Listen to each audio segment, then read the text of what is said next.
Okay, the stream audio should now be working. Let me know if it is not. Let's have a listen.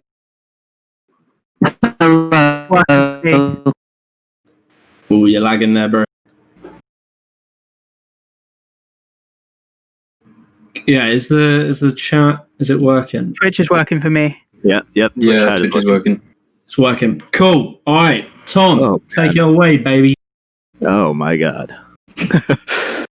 No pressure, right? No. Of course not. Well, let's all right. So, welcome everybody. Actually, let me unlock these chat channels first. Get the all. No worries. I need to try and get Seb in. Seb just said to me, one minute. My computer is getting slow. I'm coming. So he's on his way. He's stuck in traffic. It's kind of figuring that is that's where we would be starting. But yeah, here, let's get that intro out. Yeah. It's a thing with the founders. They're always late to our... Hedge has some experience with that. I thought parkour was the quickest way from A to B. Hey. Well, that's why he's the founder of Freerunner. Yeah, there you go. Yeah, he arrives in style, right? I'm expecting some amazing entrance. He You guys arrives about to discover that Seb can't even keep parkour and free running straight, and he's the... Nice. I can't find how to get chat. I see Seb's face. Twitch. Wait. Oh yeah. He Is that you, Seb? Seb. I think he's probably figuring out push to talk. Oh, we ran him through it earlier. He should be. Okay. Seb, you should have ability to use voice activation as well, because Push to talk is annoying. yeah, well, yeah, and you know, I think everybody would like to hear him when he talks. Of course.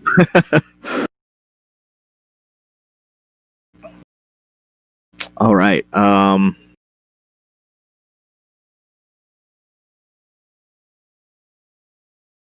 Try give him a call. Do you think that's wise? Well, you can go ahead and introduce it, and then once Seb's in. Yeah. Okay, so welcome everybody to Is Parkour Philosophy Still Relevant in 2020? So first off, if you are here just to watch and just hear the conversation now, I would like to ask you to move to the Twitch channel. That way we can, have a more clear view of everybody that's in the channel. However, that's not mandatory. If you feel more comfortable staying in here, or if it's easier, if it works better for you, feel free to do that. But you give us more views if you go on Twitch, so just bear that in mind. Yeah, Kieran's trying to build up that Twitch presence too. So I'm taking over 2020, baby. Hell yeah. Okay, so I want to make sure we all have a good discussion. Above all, be respectful to each other. I know parkour discussion can get very heated and people get very passionate about what they're talking about, but we're here to try to bridge that gap, and we're here to try to find a middle ground above all else. So sarcasm, unconstructive or snide comments, or disregard of others' opinions can get you banned or kicked from the server. The objective of a good discussion is not to prove why you're right and why other people are wrong, but we're trying to pose ideas and then hear people's opinion both for and against. We can agree to disagree. Keep this in mind. We want to promote a healthy and constructive conversation. It's not like we don't want point scoring, It's like the idea. Yeah. The idea is we want to learn. Everyone wants to learn. We all want to learn a bit more. Like, I want to learn more about perspectives I might not have heard of.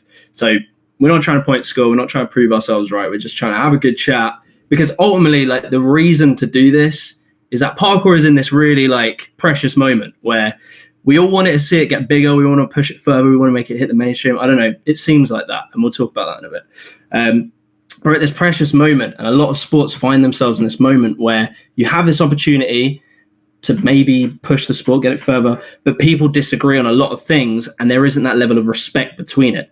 It's held back many sports. Maybe someone else could explain it, but I know specifically skateboarding had this problem within it for a while where, some people were really anti this, anti that, and it held the sport back. So our objective is just to sort of let people have this conversation so we can kind of see where we're all at and what we all think and what we all agree with.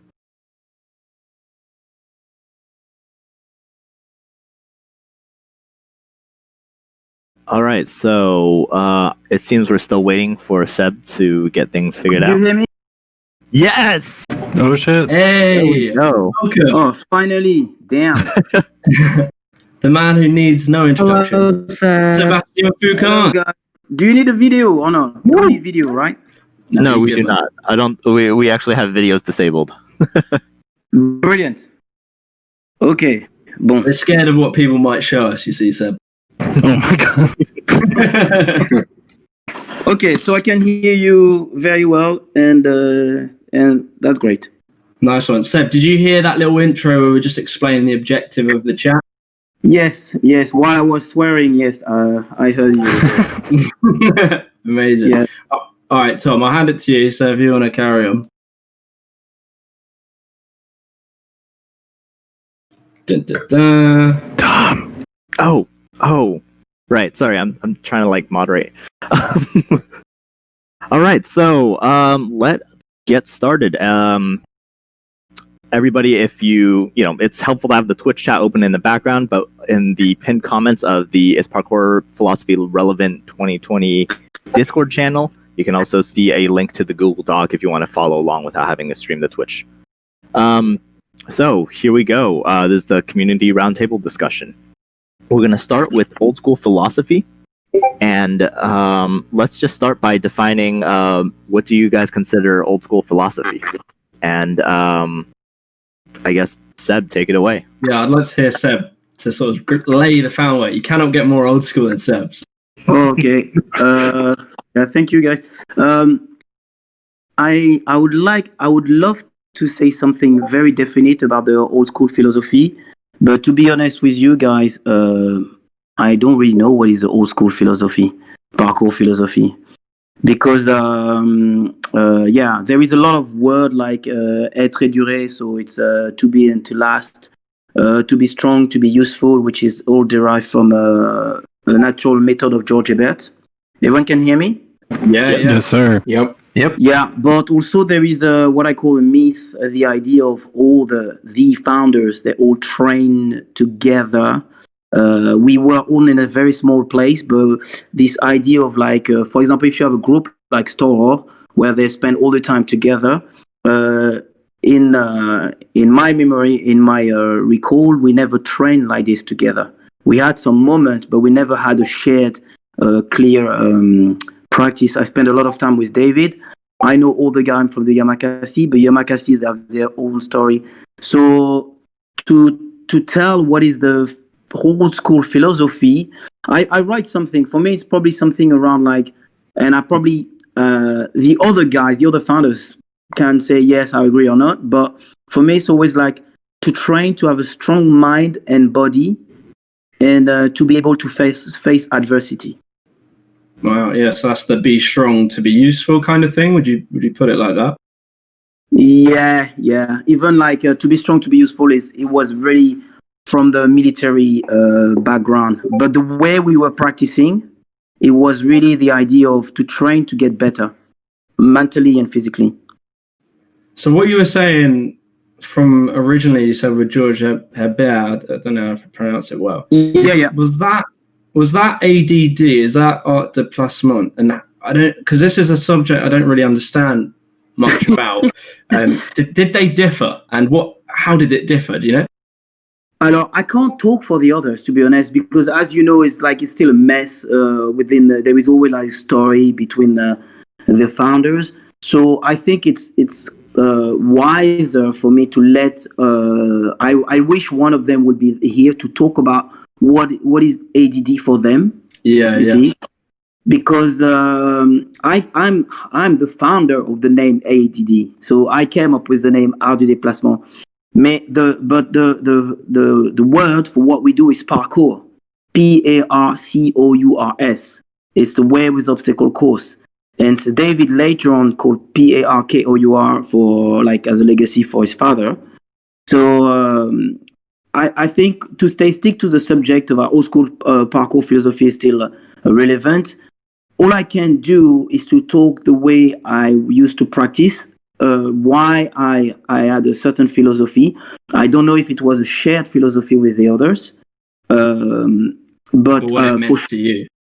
Yeah, but for sure, the idea of I've been definitely influenced by the idea of être duré, so to be and to last. To be strong, to be useful is still like something I always making joke about this, because the reality is what is it to be useful? What is it useful? What is the word useful? What does it mean by that? Because in the time of military service, is useful is because you go to war. So you need to, and also there is another sentence which normally is supposed to be attached with them, but I think not many people heard about this, is sauver ou périr, which is save or perish, and is linked with the firefighter in Paris, which George Hebert and all this was very linked with the firefighter of Paris. So you've got to be and to last, but you've got also to save or perish, and it's this idea of you being strong to be useful. So you help someone from the fire. You help someone for the fire, or you die. Yeah. And, so I've always sort of hoped, like since doing parkour, and I don't know if this was a conscious thing, but at some point doing parkour, I gained a sort of level of confidence in my general ability. And I always like to think, if there's a situation, if there's a fight, if there's some need to run, if there is a fire or some crazy situation that, doesn't happen very often, I would be happy, capable, and willing to stand up and be the man that will help it. You know, that's always sort of something that's been in my mind. And I guess that is that kind of attitude. And that's something that it sounds like you've had. Yeah, but also, people need to remember, like, we were quite young. We always talk about the founder, but we're definitely founders of the fashion phenomenon. But bear in mind, we were 15.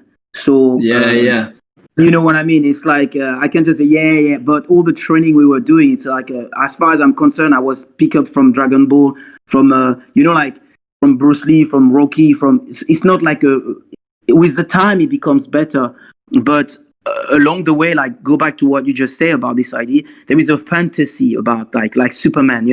I'm the one who saved everyone, but I've been a firefighter. I'm the only one who really served as a firefighter, and to save someone is much more complicated than this, from a fire, especially from a fire. Without your team and your engine with the water, you can be very quickly in trouble. We're not Spider-Man, so I'm sure we can be. It depends on the circumstances. I'm sure with our skill we can be useful, but again, sometimes if you're not trained, it's like martial art. It's like fighting. Even if you're trained, sometimes you can be in trouble. So you can imagine, like, it's good to have a fantasy, but the reality and the fantasy is a big gap. Well, this is what I'll pose this to everyone, and if anyone wants to chime in. But as I was sort of saying a moment ago, I've always tried from parkour, sort of tried to see myself as, it doesn't need to be, as you're saying, the Superman, but maybe the person who is willing to help. I might not be the one to save the day, but I am willing and capable to help. I wouldn't fear my ability, and I think there's a lot of people in the world that would, if a situation occurred, they wouldn't instantly feel like they're prepared to do something. And I wonder what other people think of that. Maybe if I extend that question to anyone who wants to chip in, what do you think of that mentality? I think it's sort of like comes from the whole fight or flight thing, doesn't it? Like instead of being confident in the idea of being somewhere and like actually doing something, being able to get to somewhere and do something, like help someone out in that way, like as you said about saving someone from a fire kind of thing. Yeah. Do you see it beyond just parkour? Because I've noticed that since doing parkour, I've been able to learn a state of mind that it is basically, I'm capable. Even if I've never done a thing before, I understand the practice of learning and focus. Do you think it extends beyond just physical? I think so, for sure. For me, one of the big things I wanted to bring up in this discussion, I've always had this like duality of treating parkour as something that's like art versus discipline, and I feel like a lot of people have that same kind of duality sometimes. And then for me, thinking about it as a discipline from that perspective feels more like being able to be honing in on the ability to do something like that, being able to be that efficient body for whatever need happen. That's an interesting point. That the art versus what was it? You said it was art versus discipline. Yeah, which is parkour versus free running, right? That's where that right. I think we like to hope that we can transfer our very physical parkour skills into those more mental representation ideas where we go out and do things. I'm not sure that it's always true. I think it splits. I think some people definitely take the idea of parkour and move it into these very ephemeral realms of I can solve problems, I can make myself a better human being. And others kind of get stuck in the world of very physical things. I'm not sure that stuck's the wrong word, because I'm not sure if one is necessarily the right answer, but they're definitely different pathways. That's what I meant about fight or flight, because like you'll have the people that do parkour and they're very physical, so they think in that moment they can do something, and then you have the people that are very physical and no parkour, so they'll run away from it. I believe it extends to our case in Cancun. It happens that there is so much hurricanes here, and most of the time there is always tree falling on the street. There is always lights turning off. There is always these kind of things happen. So all the kids in class, like they already know how to cut the taller branches. So once per year, all these kids climb up all the taller trees closest to their communities, and they cut the higher branches that always are this kind of like trouble in the wind. So this is a way that they can find useful in our daily basis, because our sun is just like every year we get 2 or 3 hurricanes. So last week we just avoid one, but all the kids are prepared. They know how to carry somebody who's hurt. They know how to remove the branches, and they know how to cut the trees in case of someone fallen. So this is something that we need to learn in this place, because this happens in our community. Maybe if your community is very quiet or doesn't have anything like a highlight, well, that's a difficulty to find something to be useful. That's amazing. Can I just say that that's really cool? Right, that was a little intense, but yeah, that was crazy. That's awesome. For me, it's always been about this whole thing about thinking you are ready whenever it's needed, and then it became kind of funny because in parkour videos you often see that representation going on, right? But it's always missing the bus or being late for class, or Right. Apparently that's the best thing we can come up with how parkour can be useful in our daily lives. But for me, it's been more about being strong and ready to act also on just situations you encounter in daily life, like helping somebody move or whatever. And it's been more of a move that I made very early, I thought.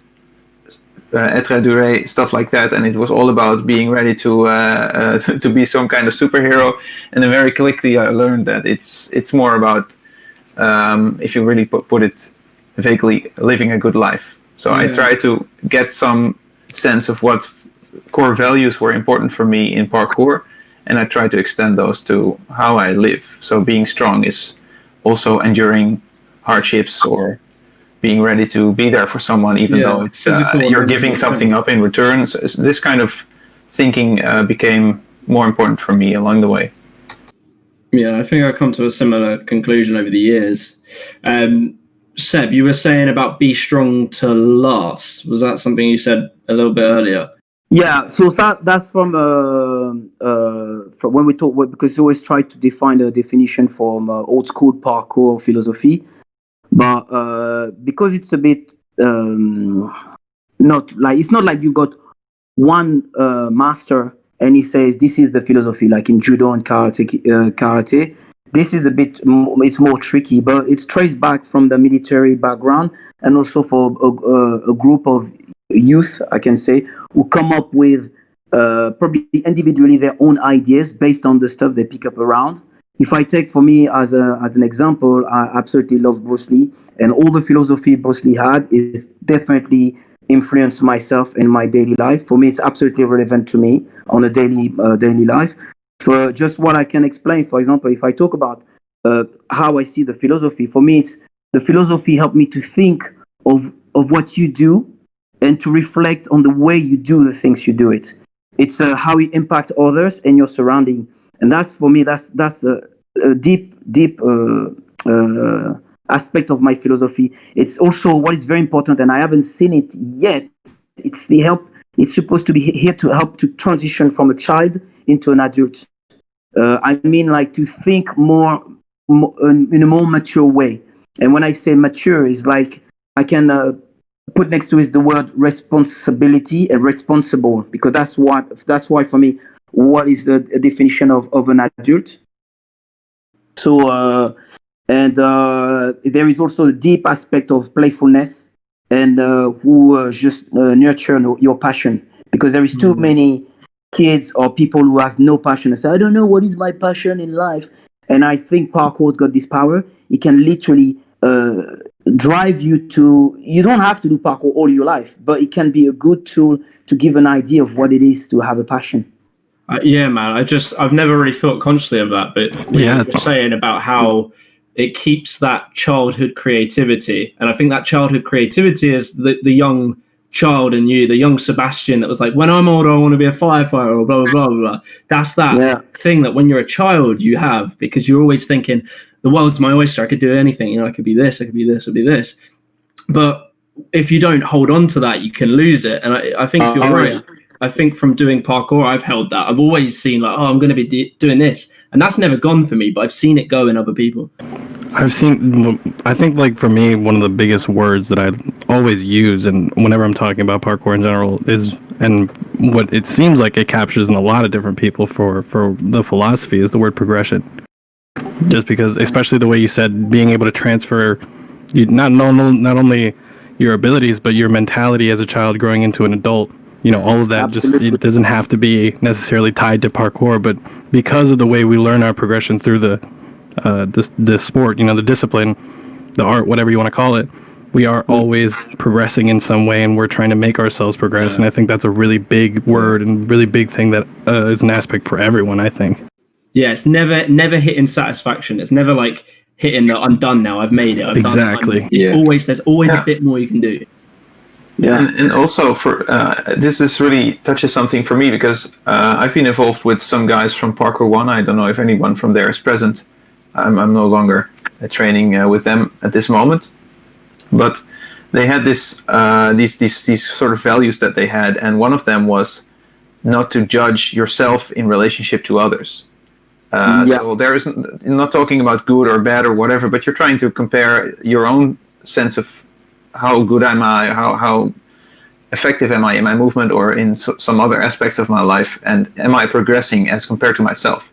And I really like that approach, because it takes the whole thing away of trying to be better than someone else, which also makes that you want to take, for example, some extra risks, or outdo yourself just to be cool or something. Right. Yeah. Well, one thing for me, it's not really been brought up here at all, really, was the sense of community. I don't know how much that applies to everyone else, but in my teenage years, some of my best and closest friends were people I'd trained parkour with, and I felt at the time there was such an ingrained sense of community and friendship. Everyone was just so supportive as a community. Yeah, I thought it was. That's interesting, because I certainly feel that as well. But I wonder, because Sebastian was saying in the very early days they didn't train maybe in the same sort of group structure. So yeah, I did hear. Does anyone like know when roughly that started happening, where people started to train in bigger groups? Seb, might you know? I think it was definitely urban free flow, wasn't it? Exactly. Oh. It's really start at this period when you've got Mark Turok, Dan Grant, and I forgot the other people. There is Thomas Quedek. They were the first guy who started to meet in one room from different country and exchange for the future. Aside all the political things, for me it was the seed of, let's get in one room, or I've got a spare room, who want to come and stuff like that, and we're going to start to train together. And Urban Free Flow had that from the beginning, and that's, for me, that's the shift of the old school way, where for the old school way was more like, I'll go outside, I train. I don't know, like I'm sure like not everyone is familiar with Dragon Ball. But it's more like I go All too well. training my way. I go training my way, you go training your way. And along the way we meet and we see like there is no competition, but we see who like it's like you look each other in the eyes, like almost like Fight Club, and you know you're part of the club.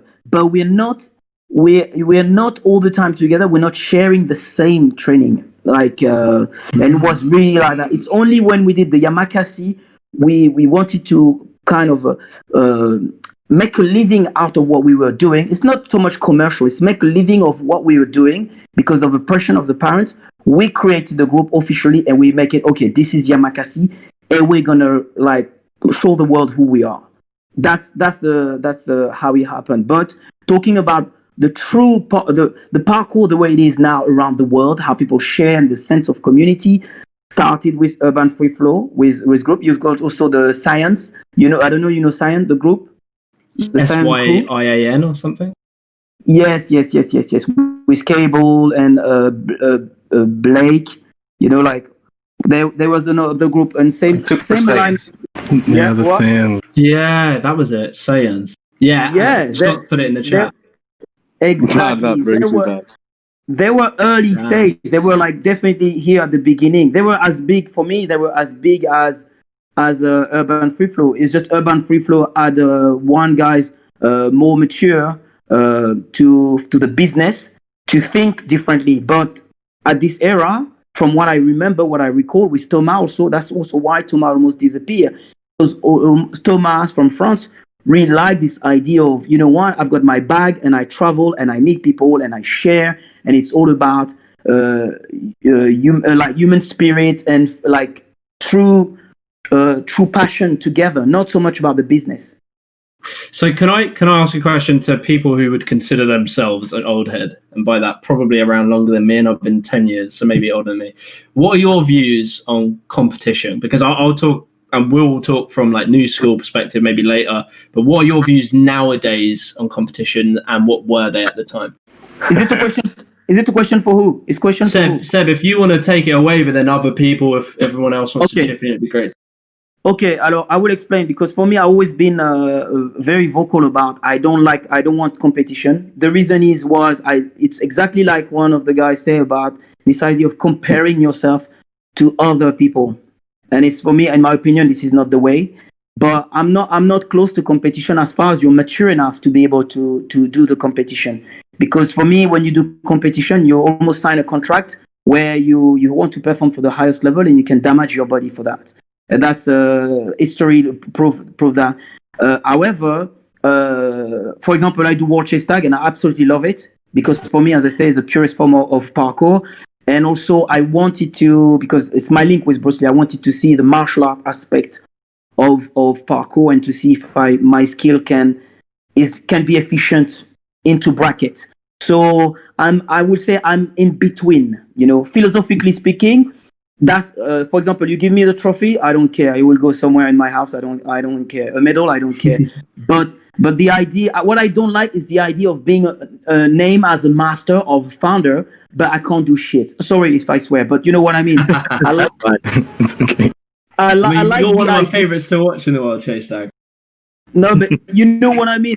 You know what I mean. I like the idea of for me, it's like Bruce Lee says, it's like a belt is just here to carry your pants. For me, it's just like, it's a journey of learning. Same when I did Ninja Warrior. It's like I was watching it, I say, oh, I don't like this commentator. I don't like this. I make a lot of comment, which was good for my philosophy, point of view and everything. I was absolutely right with what I'm thinking. But there is a child inside me say, oh, I want to do it so badly. So if they give me the key, and then everyone get out, I'm going to enjoy it. But I knew it would not happen. So I say, you know what? You'll be old and watching it and you will never do it. So I say, I'm going to do it. So that's where my brain started to shift with all the speed challenge and parkour challenge and the parkour speed. I say, oh my God, that's super cool, because in the old school way, we would be so pleased to have that, because I call it when we were Age of Fire, you know, when we think the world is ours and we can rule the world. All this stuff, we will do all of them. I almost probably one of two will say I don't do it, but as far as I'm concerned, David and I will be there. Yeah, I think you're right. Anyone else from that sort of maybe 10 plus years in the sport? What are your opinions? Hedge, I can see a chance. I reckon. No worries. I think that the chat's raised is they'd like us to introduce ourselves if we talk and they don't know who we are. So I'm Hedge. I'm from Access Parkour. I've been training for, oh my God, when was 2004? That was 16 years ago. 16. And I've generally always been against competition. Originally, because we were told we were against competition. These days, I have a slightly more nuanced understanding of it. And what I'm interested in as a practitioner is avoiding people thinking that the point of parkour is competition. And because of that, what we try and do is we say the point is to improve yourself. And we find that it's very difficult to have nuanced discussions with a lot of the kids we teach. And as a teacher, my role is really to kind of break them out of that spire of thinking the point is to win. And so I'm against competition generally within what we're doing, while not being against the concept of competition and without telling anyone they can't compete. I'm not telling you it's wrong to compete. I'm not telling you competition is bad. I'm saying I don't want it in my spaces. And it helps people learn about the other point of being alive when you can have spaces that are non-competitive. Okay. Yeah, I think I think it's like the relationship to competition. It depends, because to throw a sort of counter, some people do not think maybe it's like a personal thing. So like I personally don't really train that competitively, but I am sharpened at times when I compete with like my friend Greg at a challenge. Like he will try it, I'll try it. We're both trying to get it. We're sharpening each other.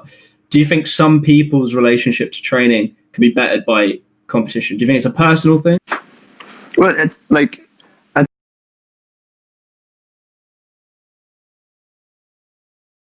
I don't know if you let go there. I killed has the voice gone for everyone, or is that just me? Sorry, no, Yes. I don't think... I'm here.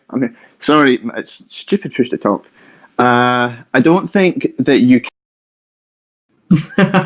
Again. Hedge, I know I can trust you, so I'm gonna... I've got this. Hedge, Sorry, I'm just really old. I'm going to give you expanded privileges because I know you are trustworthy, so you can use voice activation now. Great power. No, I'll use this for now. Okay. I've got it. I've Just got my in finger on it. I'm not against being competitive with your friends or informal competitive mindsets. I'm against formalized competitions being brought up and saying that's the point. So, like, yeah, I compete with my friends. Like, there is nothing more amazing than trying to be the first to break a jump. Because once someone's done a jump and you can see it, there's something lost. Those moments are fantastic. Can I interrupt you just I'd never take that away. Can I interrupt you just for a second? Is it about cranes? Guys, I tried to text something, but I think I text to the wrong place. I just tagged you in the right one, don't worry. What? Oh, okay, yeah. So on the left-hand side, there's all these little rooms and that. Go on the one that says, "Is parkour philosophy still relevant in 2020?" Oh, yeah. It is confusing, man. I'm still trying to wrap my head around it. It's okay. That's terrible. Okay, great. Oh my god. Keep on going. Hedge, can I ask something, or maybe add something there? Go for it. Yeah, so like I think what you're saying is interesting there, because if you think about football, right? Kids get into football. Sure, maybe some of them want to become professional footballers. I don't know. I don't know if I'm now doubting what I was about to say. But I was going to say, like, people have a kickabout in a park and they'll play football and they'll have fun with football, but they're not aiming to go and win some competition. That isn't quite why they're doing it. I might be wrong in that example. Maybe like a martial art might be a better one. Yeah, because I did taekwondo as a kid, and I never had the idea I'm going to go win this competition, win this. Whereas some people maybe get into a sport, maybe like gymnastics, they go into it thinking, right, gymnastics, I train to get to this level, to go into this competition. Is that what you're trying to avoid? That people enter parkour purely with the mindset of trying to get into like a competitive thing? Do you know what I'm saying? Yeah, it's why I kind of want it to, like, it's why it's not about not being against the concept of competition, but like gymnastics has got a really horrid approach to competition. And one of the reasons why we don't want to be governed by FIG is because of their terrible approach to it. Basically, they just break kids until they find the best ones and they put them on a pedestal. Yeah, I would like to add something about competition thing, because I'm Tim from the Netherlands. I've been training for 13 years, I think, long time anyway. And I was against competition from the very start. It was a big discussion when I joined the Dutch Parkour Forum back in the days. And I even spent significant amounts of time writing to local newspapers, and also I think I also addressed Red Bull when I tried to do the competition, and I, 5 pages, don't do competitions, it's not part of parkour. I was really, really adamantly against this competition idea. And I think along the years, I still don't like the idea of competition if it becomes ingrained with the sport, because as you just mentioned, the whole football thing, it's so closely connected that doing football is also going to a competition each weekend, and the parents are along the lines yelling, and everything about it has become competitive, and the goal has become to progress in this whole thing, the competition ladder. Whereas I think with parkour, what I discovered when the first competitions came along is that you can also compete with each other in a kind of friendly way. So it's a sort of parkour culture that I saw there, where we just are still friendly people towards each other, where we try to progress and use the competition as a way of challenging ourselves to do better, but not taking the risks that we need to defeat someone else. And I think that's a idea of competition that I can support.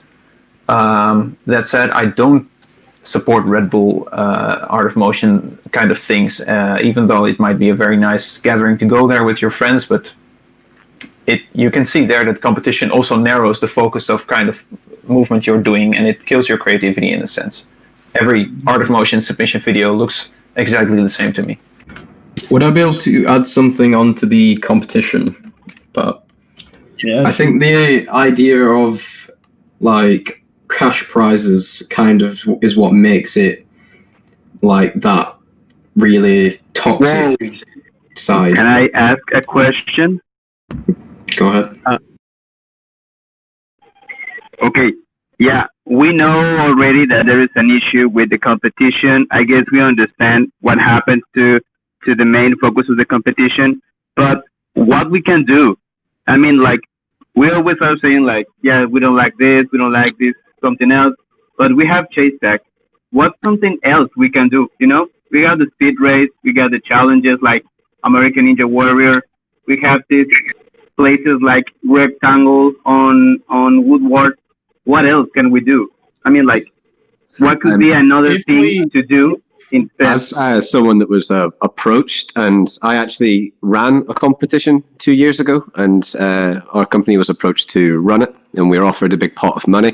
So even though I'm anti-competition, I immediately said yes and started thinking of ways how I could make it not a competition. So what we done was things like performance runs, mini performances, group speed runs, and tags, and we took the prize money and we split it equally amongst the people that we'd invited. So everyone got paid a wage that weekend, and we could ensure that they got a little bit of money.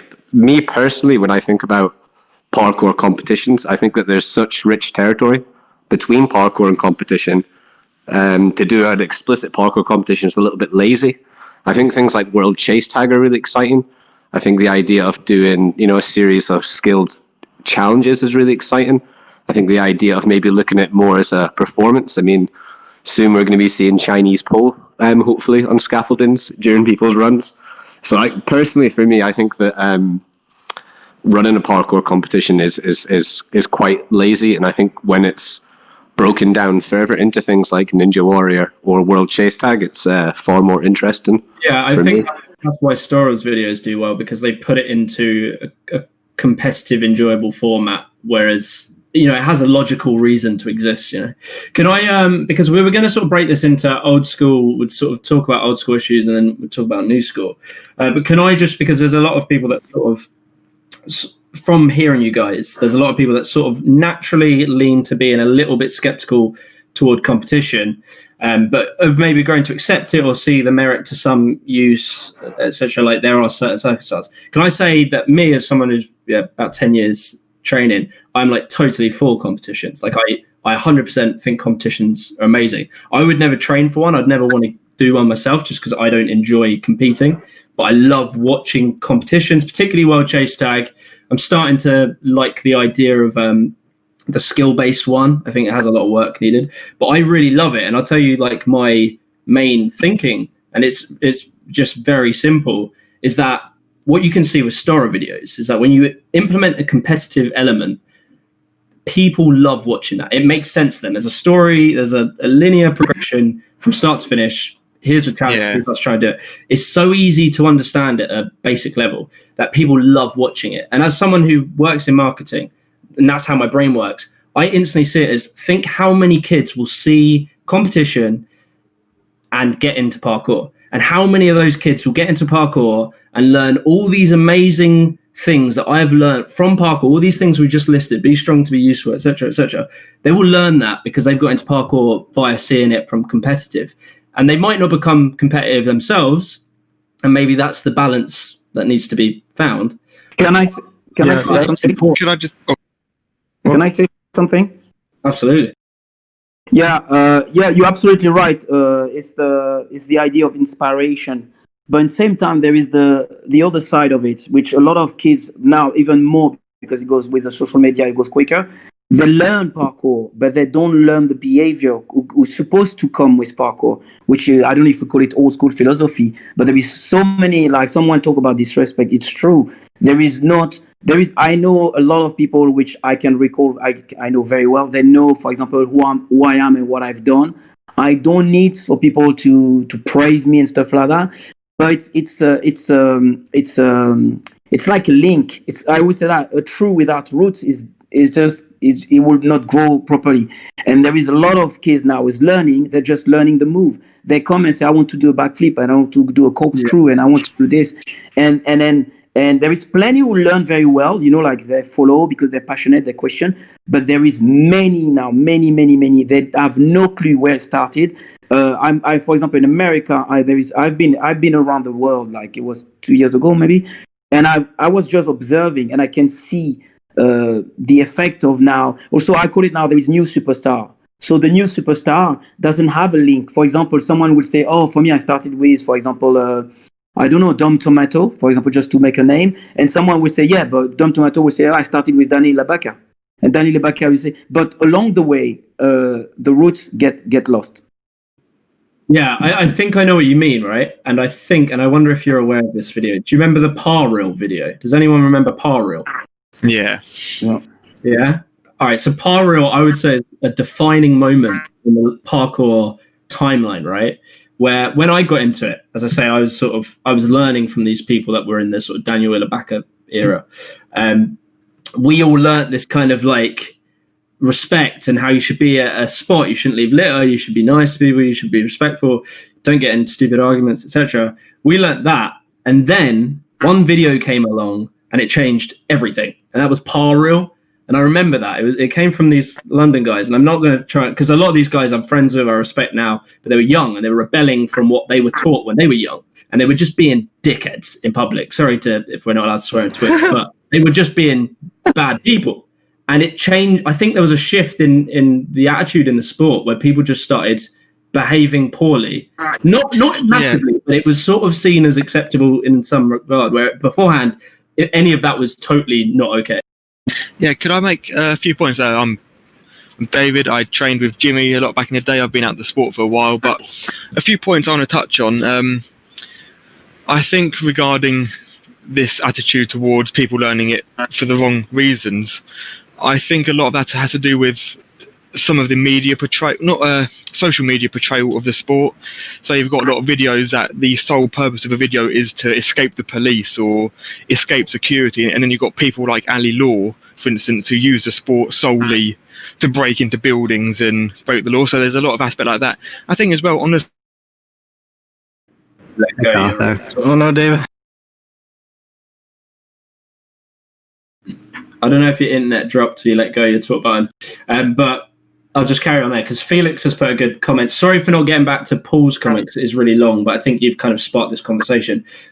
So the interesting question is, which Seb is also touching on, how to transport an adequate ideology to transport the roots of the sport. So if you're coming into the sport, because we used to, like, when I got into it, you'd watch a Daniel Labaka video, you watch a Sebastian Foucan video, you would hear them talk about these things. How do you maybe steer younger generations down a route where they kind of learn these maybe more philosophical things? Role models. It's all about role models, isn't it? Yeah. Yeah, definitely. Possibly, I think, not to sound too elitist, but to try and keep social media and like TV portrayal in the hands of tracers, because you've got things like Ultimate Tag and things like that where it's people that aren't involved in the sport just turning it into this media sensation and just ignoring the whole philosophy of the sport. Because I've seen a few, just to touch again on competitions a bit, there was a Stora video where it was a solely community run outdoor like timed event, so you can try and keep it like that. I think Stora are the role models in the sport. You could say any of the big guys. Sure. I mean, in my opinion, other people might disagree. But I think in terms of culture, Stora are really good. And I think Stora had that phase where when they were younger, they were doing some silly stuff. But I think they have now matured. So some of the older guys, Sebastian might be good to answer. Do you feel like Stora, maybe in their more recent content, are acting as good role models for the young generation? I haven't, for example, also I've got students who come in my class with a Stora t-shirt, and they also absolutely love them. One of the things I haven't noticed is the responsibility. I haven't felt, or maybe I missed some video. I haven't seen from the people who are forefront, which I'm talking about Stora, I haven't seen any video where they really get with this idea of, I don't know if they're really conscious they're in forefront, and if they really take now the responsibility of, now we need to tell them like to tell them the way how it's supposed to be done. Yeah. Well, what I really like about this, what I like about Stora, I also follow them since all the way back in the days when they still had numbered episodes. When they were also just playing around and doing stuff that wasn't very nice and role modelish. But what I like now is that they do feel that they have some kind of responsibility, and they, for example, also really made a point of talking about respecting these Corona rules, which was a point that I was still doubtful about when I saw the video.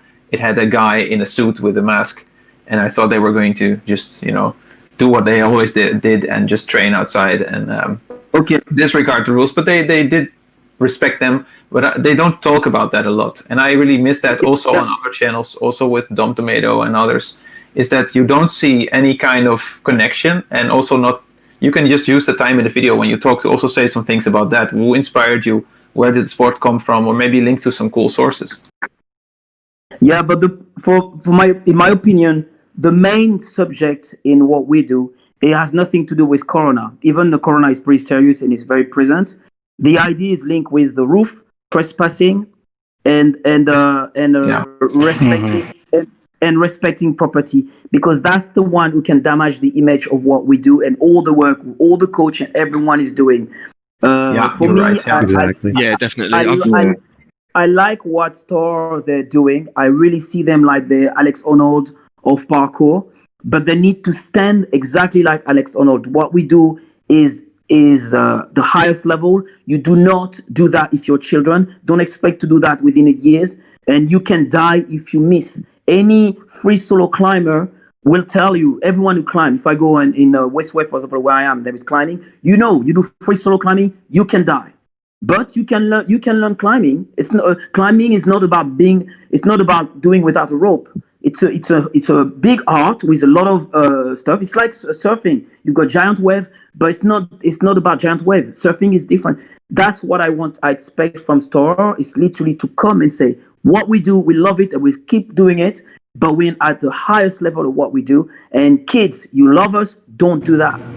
I think you'll find these days they do that more. I think in the last year, they've probably taken that a lot more. I think I saw that definitely in the early days, and when they were starting to get big, they didn't take their responsibility. But I feel like in the newer videos, they say, he'll explain, like Max might do this massive running jump, and you'll hear Benj behind the camera sort of saying, the reason he's able to do this and not think about it is because he's trained so long at ground floor and blah, blah, blah. And I think they're starting to take this responsibility. Yeah, they've definitely started. Sorry to interrupt. Just one quickly. Can I ask a question? They had a video where they had all their injury and stuff like that. And it seems like it's been taking off. Which one was that? They had the best of Bale's kind of thing. That's quite, I think maybe 2 years old. Let me check. And I can't It was like find that it on top YouTube. 10 Bale thing. Yeah, It's probably got taken down by the looks of it. Why is that? I'm going to guess demonetization. Probably YouTube, yeah. Yeah, I'm not sure why they got demonetized, but what I heard is that it was because they were doing extreme sports and it was risk related or something. I think it was because they were on rooftops and because of the fact that YouTube saw that as just dangerous behavior and antisocial behavior, and they just saw it. That's stupid. That's absolutely stupid. They need to show the consequence of missing, and even the top athlete, this is what happened. Because otherwise, in the mindset of the children, especially in my academy, they think we are invincible. We never get hurt. Really? It's not about bringing fear, but we need to be realistic. We're not superhero, and I think this video was good because also it can balance, and you need balance. Sebastian, sorry to interrupt. Have you seen the video from Team Fat where Abdullah talks about his injury? Yeah, when he did the cap pass and he broke his both wrists. Yeah, I think that's one of the most important videos that came out this year. Yeah, but we need. All I'm saying is, that's good. I've seen that, but we need more of that. Not completely that, but when I heard like they took it off, for me it's like, why do they took it off? What's the point? I think that's YouTube, but yeah, I agree with you. Okay. So do you guys think that is this because there's two ways of interpreting everything that was just talked about. One is a thing about maturity. How'd you let go, man? One is prematurity. Sorry, I just can't use anything. It's maturity. One, like when we are young men, we go out and do stupid stuff. Like that's just a thing about our society that is true. And then we mature, we get older, and we learn the lessons from that. And we have to we don't need to impart a level of responsibility onto a 21-year-old that they don't really need to accept right now. We just have to assume that when they get a little bit older, then, like I was stupid when I was 18 too. We all were.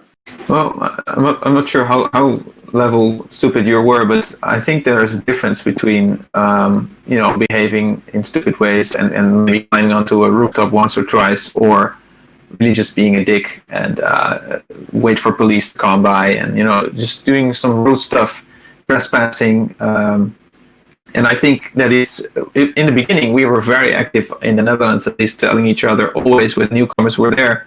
You should respect your environment, respect people. So also don't jump if somebody can get scared, right? A cyclist or someone who might just fall over because you suddenly jump in their direction. And this is one of the key aspects that we really put some effort in to try and talk to new people about. I agree, but I think my point is more that there will always, instead of thinking about it as being an old school, new school split, I think about it as the general consensus is don't be stupid and have good values. And we will always have a group of people who are rejecting that because that's just what young people have to go through. I'm making a video on this and it will come out soon. But it talks about literally how your brain is different when you are in that teenager age. And I looked into sort of a few studies around it and why the brain works differently. So youngsters will take these risks and they'll be aware of the fact that they're risks. But they will take them because they're seeking these new sensations. They get dopamine from surviving a thing that the brain sees as a threat. So this is something that's always going to happen. However, I think in my generation, I saw when like hanging off a crane became a thing to the point that I've hung off a building. And maybe I might be wrong here, but maybe the older heads that didn't happen. Like that, you wouldn't go and hang off a crane, but that did happen in my generation. Like we all went and climbed a crane and hung off it. I mean, it happened, but we didn't film it. Like we actively decided not to film it. Really? I think there's an element of kind of in the older school generation, we've done those things, but we kind of done them once. Like I've done the crane thing, but I was kind of like, cool.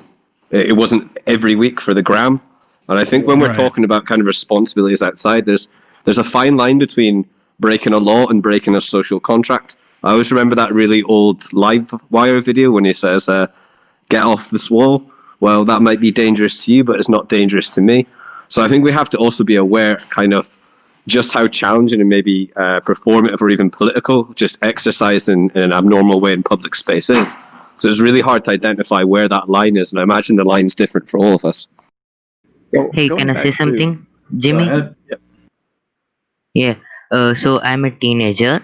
You said right now about that hanging off a crane thing, and it's really a thing between us. We are friends, and between friends, we always think of like surviving something. We are not ready for that, and we go for it. Recently, my friend broke his leg by jumping off a 20-foot wall, just thinking that he can do it. Actually, there were monkeys behind him. That's a different story. But that mentality is That's true. amazing. Oh my god. So say that again, sorry, just the end bit. I got lost when you said monkeys. That kind of threw me a little bit. Yeah, the monkeys were amazing, not the fact that he broke his leg. He took a jump. He took a jump off a 20-foot wall. Out of thinking. Yeah. Can I ask how old? Yeah. What? How old was he? Oh, he is 13. Damn. Oh, wow.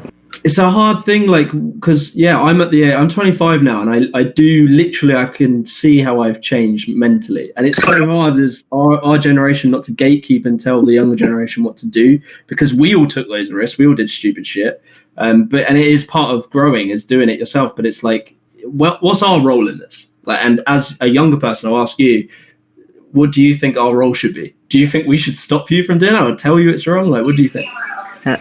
I think that stupid shit is important to learn something in parkour. Actually, what I also did this kind of shit.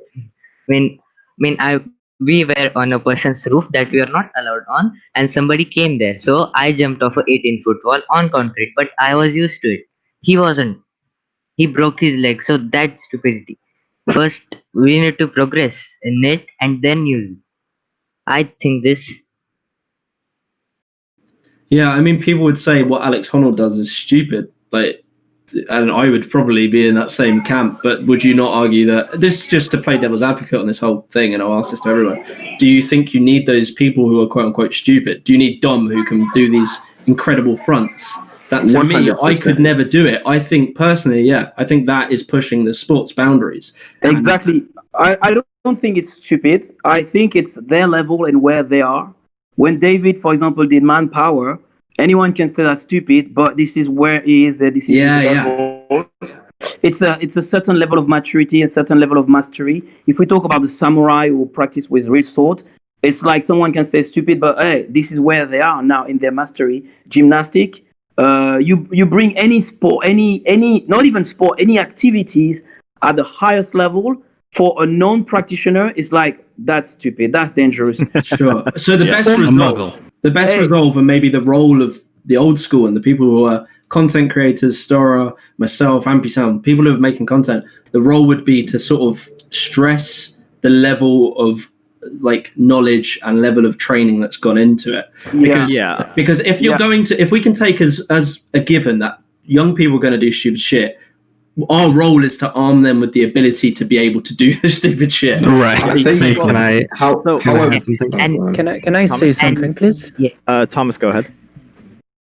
So I just wanted to say that, like, I think that, like, we do need these, like, the influencers and the people at the high level to be good role models, but I do also think that in recent years, people have cared more about, like, even local communities even have cared about growing the sport more and have been scared of, like, pushing, like, this kind of, like, just safety philosophies onto people off the bat because they're worried they're not going to come back and we're not going to grow the sport as much because of, like, oh, like, if I tell people about, you know, stressing, like, safety to this extent or why we don't do, like, competition and stuff, then they won't come back to parkour and they'll just learn from someone who's even worse or something like that. Like, and I think we all need to go back to pushing more. I'm so happy to say something. I was just going to say, I'm so happy Team Fat made that video because they are the guys who send shit. Like, they do big stuff. And them talking about, like, him making that video and it getting so many views is so powerful, man. Think how many young kids probably saw that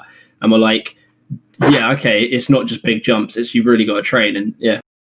I think there's kind of a false dichotomy. Well, maybe that's not the right word, but when we're talking about the people who are at the very top, they're not. Yeah, I mean they're influencing a lot of people, and they are pushing the boundaries of the sport. But I feel like for the kind of unheard majority, it's going to be the coaches, it's going to be the jam leaders, and it's going to be the people training in groups that are kind of leading a lot of these big things, especially when we talk about like the big international jams or the big events. There's the responsibility of those leaders, perhaps even more than the media influencers, to do that, because they have that ability to step in and be like, hey, maybe think about this, maybe let's not trespass, because there are consequences to that, beyond just what happens to you, but what happens to all practitioners. Can I add something onto the idea of role models? Yeah. So people like Ali Law, how they go rooftoping, and a lot of and they have a very big social media presence. Because I mean, personally speaking, as a young person, a lot of people I've seen his content, and they take that at face value as parkour, and they don't really learn like the history of it or what it actually is. And then they go and think, and because his level of relatability, people think they can just go on rooftops and do the stuff he's doing. And it's the Instagram thing that I always moan about, but it's the fact that you're seeing the end result and you're not seeing the years of training. Yeah, and he doesn't explicitly say, we've had lots of training, don't do this at home. He just kind of goes and does it and shows like running away from cops and stuff, and the antisocial, toxic part of it. Yeah, like what if you don't have a coach, it's also not just that. It's in some of his videos he makes it out like having all these. I feel that for. 1 minute. Was it Dane who was speaking? I didn't. Yeah. So no. Sorry, just the chap the American lad who was just chatting a second. Yeah. Yeah. Wait, no. Okay, we're both American. You can talk first, bro. All right, thanks. So what happens to me as a kid is like I'll just go out to go train, but like nobody will actually understand that I've like practiced. So what will happen is like they'll think that I'm just like chucking stuff and all this. Yeah. They're like, well, that's dangerous. You can't do that. And then it kind of puts parkour in this sense of bad light where we're just going out and doing random shit and expecting like stuff to happen. And then it's like, well, that's not really what's going on. And it's so annoying because I don't want to have to explain it every time. This is why I want to see more people YouTubing. Because the thing is, on Instagram, I'll moan about this, and I sound like an old head when I say it. Why Instagram is killing parkour. Yeah. I made a whole video on it. But the thing is, I literally made a whole video. But it's like Instagram, like as I say, we see the end result, which is fine, but we need to see the depth, right? And it's why I really want to see more people make these YouTube videos where it's like, look, here's what I've done, here's how I worked up to it, and clickbait the hell out of it. like get views, do what you need to do. Like, sure, I do it, but like at the end of it, you'll bring in that depth, and that's why people love Stora. Like people watch people on Instagram, but people love Stora to the point that they live off it through clothing sales.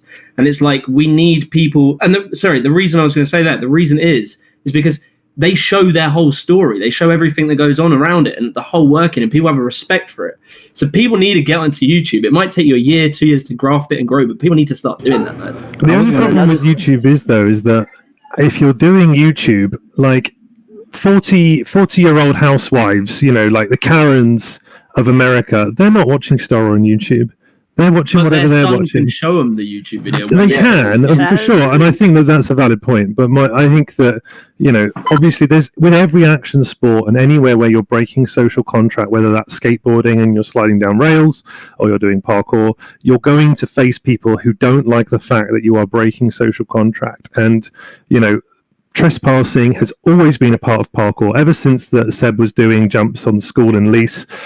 Certain things will just come with the territory, and I think you have to expect that and understand. Yeah, if we take that as a given, but what if our end result is to try and prepare these younger generations to be able to do things that they have the physical ability, We take what you say as that's a given. We're always going to have this problem with being, as you say, breaking the social contract. But what we want and what our role is to arm the younger generations with the abilities. And if people took this YouTubing route and started to show that, which they're starting to, don't get me wrong, people are starting to do it. But I want that to be more, man. Yeah, I just think arming younger people with the ways of explaining that to older generations is better done at a local level through coaches and gyms and practitioners teaching new athletes more than, hey, look, another guy on YouTube doing parkour. Because ultimately, you're on YouTube, you're doing parkour, spectacle is an element. Whether, Stora, they're jumping across bridges, my videos are people jumping on rooftops. The spectacle is important, and people don't want to sit there and watch people doing 400 climb-ups to learn to climb up. So, it's more at a local level. Local to coaches, I think the coaching is really the key of fixing that particular problem. Right, if I saw a video that was doing 1,000 climb-ups in an hour, I think that would get views. I mean, Shane's done it. Shane does 100 in an hour or something, and it's boring. I want There's TV shows on parking tickets. You can make anything good with a good story. And the thing, like you said, role models and popularity on YouTube. What sucks, you don't need to just teach the younger generation about how to do it safely. You need to teach the younger generation why it's dumb. Because Ali Law's out here posting videos pretty much bragging about how much tickets and fines and everything on his record and stuff. But he's a moron. Really bad look. Yeah, he is though. I love you, Scott. So many people look up to him, and it's not a good thing. I mean, the thing is, the problem is that parkour and rooftoping on YouTube has been conflated by people like Harry Nightscape or Ali Law, James Kingston to a point. And Stora as well. They made an entire movie where they went rooftoping and did parkour. So, there's a lot of that, and it's obviously very, very attractive, and people want to see that. But you can't expect influencers such as myself or Stora to have a responsibility to say, this is really dumb, don't go and do it, when we're going and doing it. It's really hard to play that line. No, but the thing is to show that you have the training to do it. That's the. Well, I mean, I think it's simply saying, we've practiced athletes for 15 years, we've done this for a long time, don't go and do it, is enough of a qualification. I don't think that every video needs to have a manual explaining how we got here and how these skills are being displayed. Nowadays, I asked a question related to. Sorry, would you like to go first? Yeah. Nowadays, during Storer videos, we have noticed that during the disclaimer, you can see, do not try this at home. We have done this before, as Jimmy explained, the same way. But yes, but that's more of a factor of them being remonetized, and it's something that all YouTubers doing this stuff have to do now, including myself. That's not there for a reason. I also think there's less people getting hurt than people think. I work predominantly with young people that are a bit wild, so in youth offenders institutes and things, and I'll always get that one young person that's like, let me do a backflip. And I normally tell them to go stand on the box, and I say, go on then. And they never do it. Yeah, the injury rate is very low. I say, go on then, and then they don't. So I do think that when people look at those videos and they get up onto a roof, I do think that it's rarely you've actually got someone that's willing to send that 2 days in. Yeah, there's actually a really... You've gone. There's a really interesting story about sending it and having the abilities to do stuff that maybe Seb can corroborate if Seb's still here. Yeah, I'm still here. Yeah. I'm gonna sidetrack the chat a little bit if you guys want me to. Otherwise, I'll hold it and we'll do it afterwards. Sure, we're already sidetracked as far as I'm concerned. So Seb, maybe you can confirm, but as far as I'm aware, there's a story that I heard from one of the old Yamakasi guys, and basically there's this guy training in Lease, and he wants to do the manpower, and he's like talking to David. He's like, David, I'm going to do the manpower one day, blah blah blah, and David's like, yeah, you can do it, kind of thing. And this guy's practicing, and eventually one day this guy has done the manpower jump. So he runs over to David's house to say, David, I've done manpower. Obviously, and David's like, oh, really? Wow, okay, well, let's go do it now then. So they both walk back over to manpower, and it started to rain. It's like spitting, and kind of the floor's wet. And the guy's like, oh, I don't know if I can do it now, And David's like, what do you mean? And the guy's like, oh, the takeoff's wet, it's slippy, I've already done it once today, I think I'm going to go home. And then David just runs and just does manpower in the rain, and then like kind of says, well, if you can't do it whenever you want, can you do it? Is that a true story? I have no idea. I think I heard it from Tim Pisteur, and I believe it happened. But yeah, there's a few stories like that. Okay. I wonder What how I many can parables do. there are by David Bell I have that may or heard may not be true. thing. I can I can ask David, but yeah, I will let you know later on, guys. Amazing. Okay, guys. So I feel like we've talked quite a bit. Sorry, I feel like we've talked quite a bit on this. So maybe Tom, if you scroll down a little bit, and we can have a look at some of the other talking points, just to see if we got something we can guide it with. Oh, I totally didn't realize that it wasn't showing like half of what I was typing anymore. Nice. Somebody call me out on this stuff. Yeah, we're watching There some we go. guy. Yeah, why are we watching? Oh yeah, it's a rap video now. This is your playlist, Kieran. I don't know who that is or what he wants. Oh my god. Looks like the guy from Hero. I have another playlist if you want. It's 100% look, I guess. Are we going on to New School? Because there is a New School playlist that I made. This is an old. This is the old school playlist, but what? I guess it. I guess the playlist. You probably finished, and then it's just yeah. Well, Tom, yeah, probably. Can we B-boy tricks? It's because it's B-boy. Tom, can we look at the beginning bit where it says old school, and then just sort of go through everything very quickly? Tom, if you go through it, and then see if we've missed anything or anything we haven't gone into. Anyone wants to add anything on those topics? Can I just add one thing that's been in my head for a long time since this conversation? I think the break between old school and new school, at least in the Netherlands, was when Facebook got introduced and everybody went away from the forums, which is a place where if you say something, it's going to be there stored forever. And a lot of sources would be there that we would refer people to who were joining the sport, and they would read about the history of parkour, also about the values, the way we practice, etc.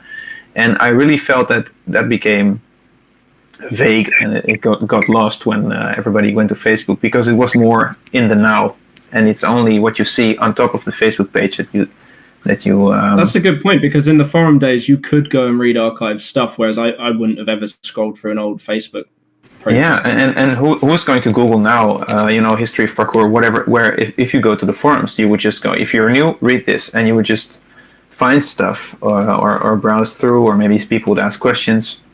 And of course, it was the beginning, so there was a lot less material, and people would actually use forums. Nowadays, that's not very much the case.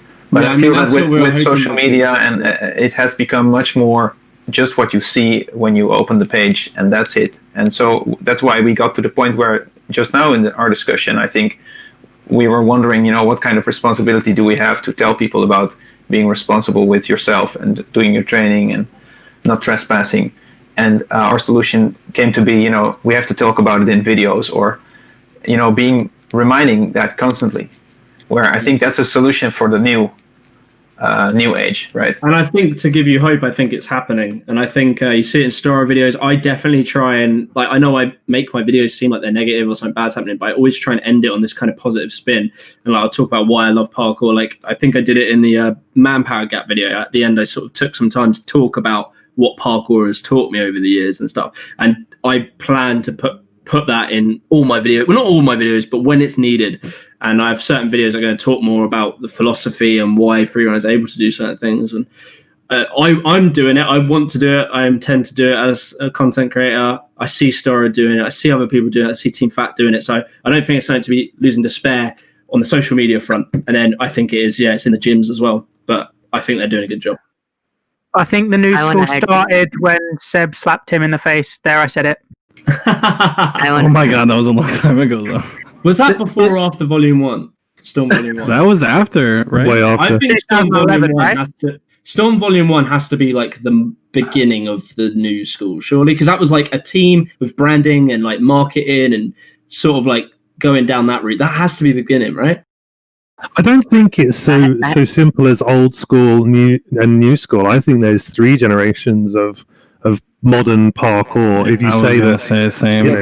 When Jump London, Jump Britain started, that's the very first era, and then around the early 2010s is the second era, And now in the last kind of 4 years, I'd say we're in like the third era of modern parkour. Are you talking about like freerunning too, or like just parkour? The fourth era is the original. Everything pre-Jump London is the very first era. Yeah, there's 4 eras, but 3 eras of modern parkour. Kind of every 10 years, right? 100% agree. Every 10 years. Every there's a 10 new years. When there's a new generation. We're in the number 5 then. Just entering. I have one more point to add to the old philosophy. Can I, please? Yeah, of course, man. I once watched Seb Sir's and David's interview, and in that, Seb, you said that the parkour is all about conditioning your body, means 80% conditioning and 20% moves. So that's where it struck me, and I'm still following that thing. That parkour is conditioning for your mind and your body for anything that comes. That's the old philosophy, I think.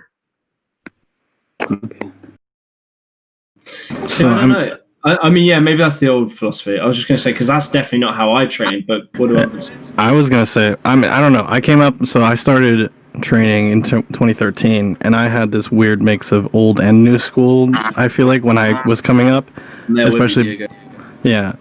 So I came up, I didn't even learn, like, I didn't even watch any real, like, I think the first video I really sat down and watched that was a parkour dedicated video was Tim's showreel. And then after that, I think a lot of my influence came from like learning from like guys like Mark Turok and learning from this guy named Adam McConnell that used to run an old parkour gym in Baltimore. And those guys were really old heads, and I learned so much from them, but also growing up with the same guys that are training at my age. They're all learning from Instagram, YouTube, and all that kind of stuff. Sorry if you hear my child in the background. But and also, hi, my name's Diego. I've been training since 2013. I'm from Maryland in the U.S. But a lot of the way I've learned and kind of the way I was brought up in parkour is a mix of the two. And then I think for me, it's been so helpful having that two-sided coin both the entire time, because I've had that original mentality where even the guys that were training with me under Mark Turok were like, okay, we have to do this drill, this tack to cat 15 different times with both sides. We want to do left foot and then right foot, land on the wall and a solid climb up every time, right? That's how I train, man. Exactly. So it's like I think it comes from that old mentality, but bringing it into modernizing it and then being able to use it to your own style, because everyone trains so different, moves so different, things so different. It comes down to how you're implementing these old school teachings that hopefully are being taught by people who feel responsible. Like I feel responsible, and I teach people the way I've been taught myself, through my videos or even teaching as a coach. So it feels like. By the way, I started last year. Was it important? How many? Yeah. We started at 6 friends, and now there are only 3 left. They just lost interest. And in India, if you do parkour somewhere, suddenly the cops arrive, and the cops are not friendly at all. They can lock in a fortress. You watched our videos? Yeah, that one. I'm talking about that. And the family is also not in support. It's just a hard time to catch up with parkour in small village. Not Yeah, cities. you don't have like an established community or anything that your parents can kind of trust, I guess. Like when I got into it, my parents they took me to a place, like a class. There was older guys who seemed like adults, so they felt like I was in safe hands. So that's probably your parents probably worry that you're just doing stupid stuff and you have no idea what you're doing. I think the cool part of it is that people at that young age now have that kind of structure, at least at this point, because we've matured to a certain level. They have a little bit, or at least like even now, like you may have some kind of trouble now, but there's YouTube, there's access to this Discord, for example. You have a lot of range of, because we have matured as a sport and as a community ourselves, we have a certain level of what resources you can use and access and stuff. And Can I say something? Yeah, of course. Yeah, you can continue, please. Yeah, I would like to just to mention the idea of the old school, because everyone talk about the old school, and for me, in my opinion, the things people can learn from someone like me, for example, is not so much about the knowledge I've got when I was like 15. It's more from the journey I've been through. It's like the evolution of my practice and how the impact on my body and how this influenced my practice now. And what also is very important is to everyone needs to understand, like, we become better in terms of knowledge for training and everything. So we should not stick to what was old. So there may be some old ways still works very well, but we need to always be very open with the new things. For example, like someone like Bruce Lee, he was a genius not because he come up with everything, it's because he pick up from everywhere where he find it interesting. So he had a huge library of stuff from everywhere and everyone, which was interesting for him and what he tried to achieve. So I think when you train, you need to think about what you try to achieve, and then you need to try to find a solution to achieve it to the best and to the most efficiency. It doesn't matter to do like 10 like 100 push-ups. If you can do 3 reps of 10 and you just realize, like, scientifically or whatever, it has a better effect, I will go for that, and I don't care about the old school. And all the sport are here for that, because sports are here to improve the way of training and how to optimize.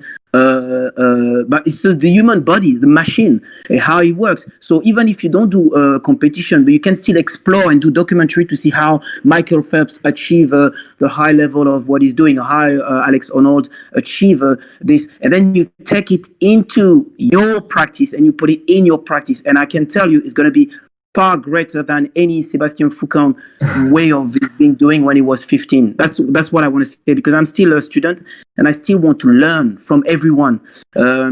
Just to add, for example, the way I used to practice and what I experienced from David, for me, David was almost an alien, you know, in my era, you know, when it was all black and white, you know.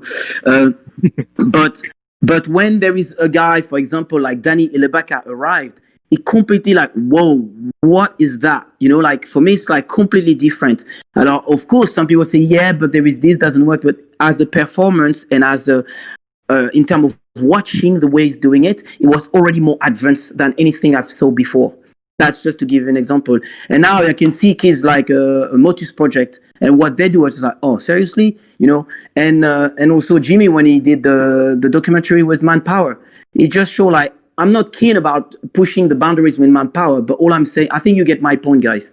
Yeah, man, I think you're absolutely right. It's like, I think the resolve is respecting older and, you know, the old generation, whatever you want to call it, respecting the roots, understanding it at a base level, and building on it and establishing it. And to me, competition is an element of that, and we'll maybe go into that in a moment again. But I think there is a lot of... I have a question. Yeah, just one sec. So I think there's a lot of things that like the new generation have bought, like technique, like Cambridge bringing proper landings to things, right? Like the techniques have been built on. We're safer now, we're stronger now, and like there's things that we can do now that wasn't possible. And like the flip to a rail video I made, like that's a sort of a moment where that happened. Fucking gainer manpower. Yeah, gainering manpower, like these things that were not possible because the techniques probably weren't even there. I actually hold the opinion that in some ways technique has regressed in recent years compared to how it was maybe 8 years ago. I think of that. I think maybe because there was such a time where everyone stuck everything and it was like an obsessive thing. I mean, also, and if you look, there's a lot of stuff that's like really hard stuff that was done 10 years ago that people aren't doing now.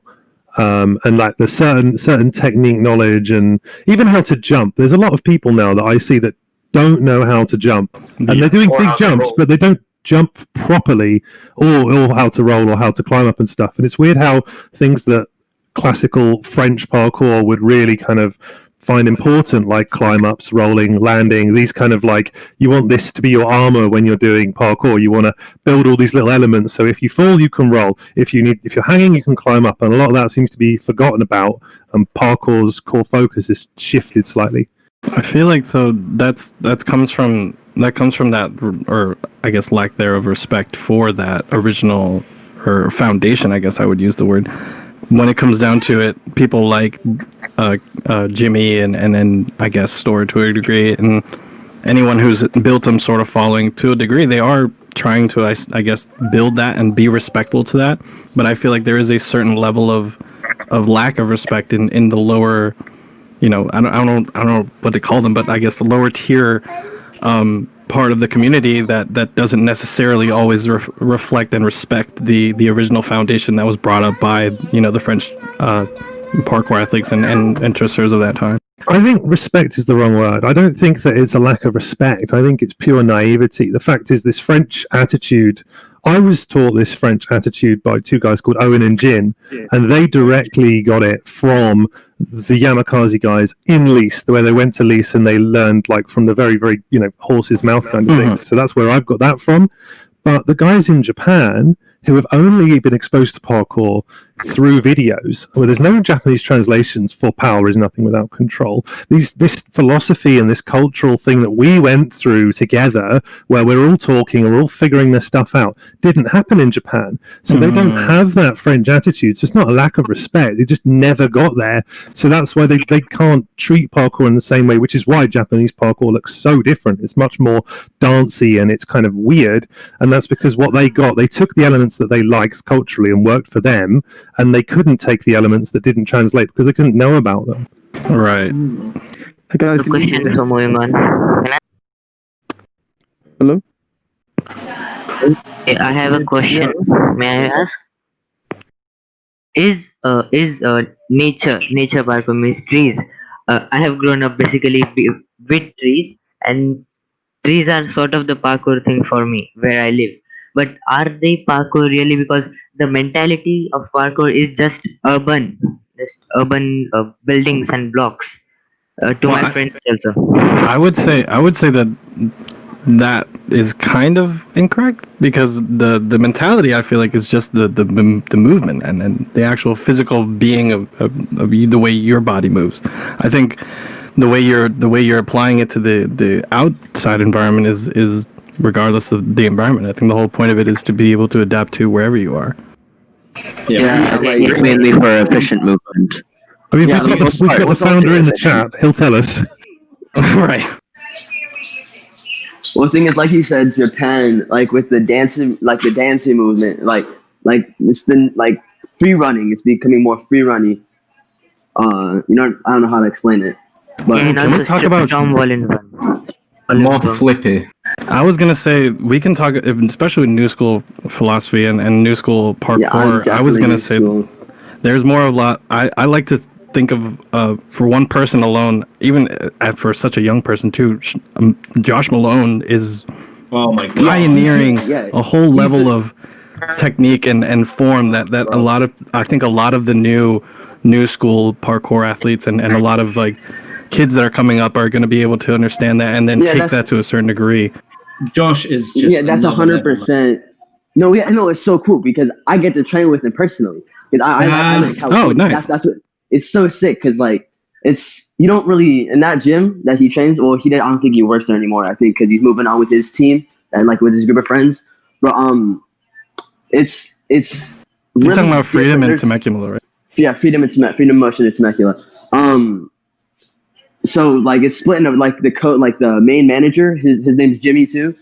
He's all about parkour and stuff. And then you have Josh Malone and Trevor, who are like really free running, don't do a lot of parkour, and it's just like the weird creative stuff, bringing like skiing tricks into it.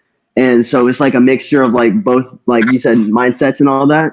Like one of the coaches there, Tyler Trueblood and Lucas Harrelson, they're like good friends of mine, and they've taught me like what you said about sending stuff. Like I don't know, it's a wonky mindset. I don't know how to explain it. Yeah, man. Like Josh is my favorite of the like new wave, in my opinion. Like I DM him not constantly. I'm not weird, but I DM him and I tell him like, bro, you're like the best in the game. Yeah, I always message him. I'm like, bro, you need to set up a YouTube. You need to do this. And I'm like, you need to, because he is just another level.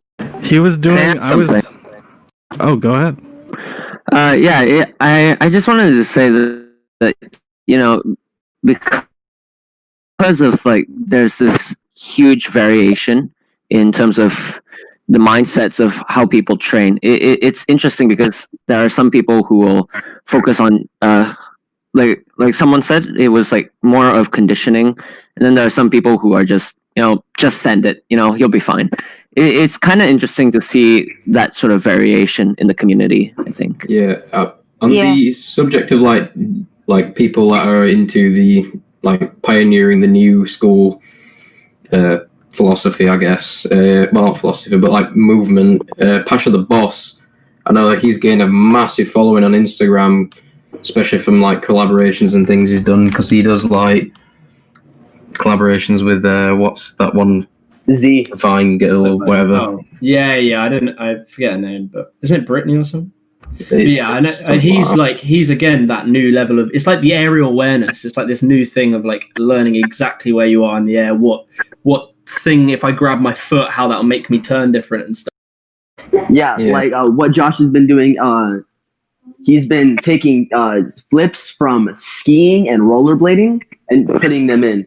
So like you got flats and you got aliens and stuff like that, and like different grabs like Japan leading and all that stuff. Yeah, bringing the whole conversation back to philosophy, because I think we're talking about moves now. Yeah. Okay. Can I explain about where my philosophy? I would say my philosophy because it's safer. With to be and to last, and why now I'm kind of proud that I can still move and I can still do everything, and I'm still with everyone is moving, always dealing with a certain level of injury. It's not injury, but it's daily pain. As an athlete, it's natural. But this is not the type of injury I'm talking. You know, like when you feel, I feel a little bit in my legs. My story is when I started and when I met David. David was in the way of doing stuff like his father, and his father is always like big story about big jump and big stuff, you know. And David wanted to impress his father. Okay, that wasn't my the way I was. What happened to me is I was on the way of training myself because I really wanted to have a mentor to become stronger, like we said before. But when I was in a firefighter, because I've been firefighter for years in Paris, I had a freak accident when I get stuck between a truck and a pillar, and it literally crushed my arm, and I had an open fracture, so I could see my bone. So I almost lost my arm, and I remember like walking, holding my arm, and like thinking like, oh my god, it's a dream. Like, it doesn't look real, and I had to lie on the bed anyway. I had to lie on the bed. That was a major. I still have a major scar. So those who know me, they can see that. So Seb, you made that sound so casual. You literally destroyed your arm by pinching it between a wall and a reversing. What's that truck thing? You know, your elbow was gone, dude. You made that sound so casual. Yeah. Wait, I make it casual, but the pain was real. Trust me. When you feel like something really, because when you feel caught and you can escape and you can feel the pressure going slowly, that's where. Anyhow, so this was a shock for me, not physically, but also mentally, because when I was in firefighter, I was in the peak of people see me, oh, this guy with his physique, he will do great stuff. And I really start to already project myself as a career as a firefighter. But this completely break me because the perspective of become an athlete straight away, like almost disappear. You know, like you start to realize, welcome to the real world, Seb. So I realized very quickly that there's injury, you may never ever come back. And that's already separate me from, I would say, from my other friends, which I was practiced before, because we were almost practicing in a way like we're Dragon Ball Z and we're like superheroes. With this injury, it makes like, you know, like sometimes say, oh, why happened to, like, this stuff happened for others, but it happened to me, like me, Seb, you know, like with my ego, it happened to me, like everyone praised me. And this happened to me. It's not possible. However, this happened to me. So I had to go back to do a lot of rehab and stuff like that, where all the training, the parkour mindset training really helped. Because when the doctors say you will never come back from this, I would say, yeah, you'll see. So anyhow, I train like we all know how to train, and with dedication, and I came back from that. But this car is a for me, it's like a tattoo forever to remind me like my body is my temple. My body is the most important things in my life, and I love moving. And I know I will not hold this forever. So my goal, my personal goal, is to be able to move as long as I can. And in order to do that, I decide to make some sacrifice. That's why you don't see me like doing too many big jump and too many. There is a lot of stuff I already make because movement is the most important thing. But this is personal to me. Yeah. So this is my first injury. I broke my arm, and literally this shift my way of thinking with the others. There is some commitment I couldn't do because in my head it's like, what do you want? Do you want to be the person say, I used to do that, like keep being to the side and say to the other person, oh yeah, in my day I used to do that. I didn't want that.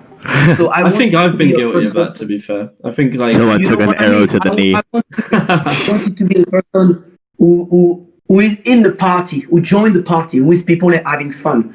And I had a second injury. So that was my arm. I came back from my arm. And then when I had a career and I was doing after James Bond, after I did 3 months on James Bond, I was absolutely like exhausted, really, really exhausted. And I had to do 6 months straight away with Madonna on tour, and very, very, very demanding. And I have to perform every day for 6 months. Like you have like 1 day off or 2 days off in between, but it's a show. Like the show must go on. And I think 1 week before we do the show, I did a handstand, and I for 1 second I lose my control and I fall because I was tired. I had to do the show 3 times as a rep, and I fall on my wrist and I broke my wrist. And I tried to be short. So I before 1 week before I give my word to Madonna, I say because everyone say that's scary, would be dangerous, and she say like I want your word that it's going to work. And I say, yes, you got my word, it's going to work. And guys, when we're parkour people, how much the word is important, right? So when I broke my wrist 1 week before we start, everyone say, what are you going to do? What are you going to do? I say, you know what? Fuck it. I'm going to do it. So I did 6 months with a broken wrist. Oh my God. And between the tour, when I was on tour, I felt like, oh, my wrist feels better. And then I went to see the doctor. I say, just sit down because now you feel better because you have necrosis. Your bones start to disappear. And that's why you start. Yeah. So, and then I had to make a choice. So I say, if I stop now, or if I keep on going, will it make a big difference? He say no. So I say, as soon as I finish, I'm going to have a surgery. So short story, as soon as I finished the tour, I went straight into a surgery. And trust me, it took me like probably 1 year and a half to go back to the idea of loving parkour and jumping. So that is just to tell you like why in my head, the idea of take care of your body is completely different because of the experience I had. So that's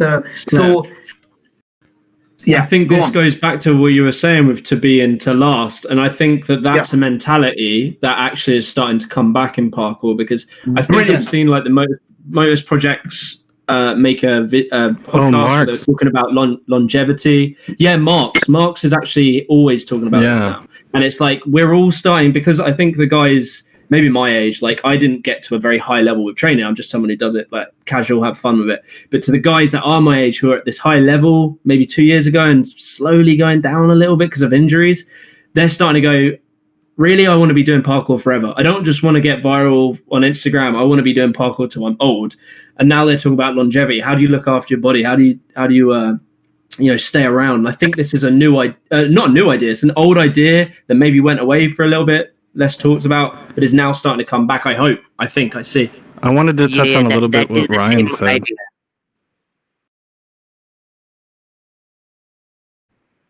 I was going to say. That is the same. Good, man. Go ahead, bro.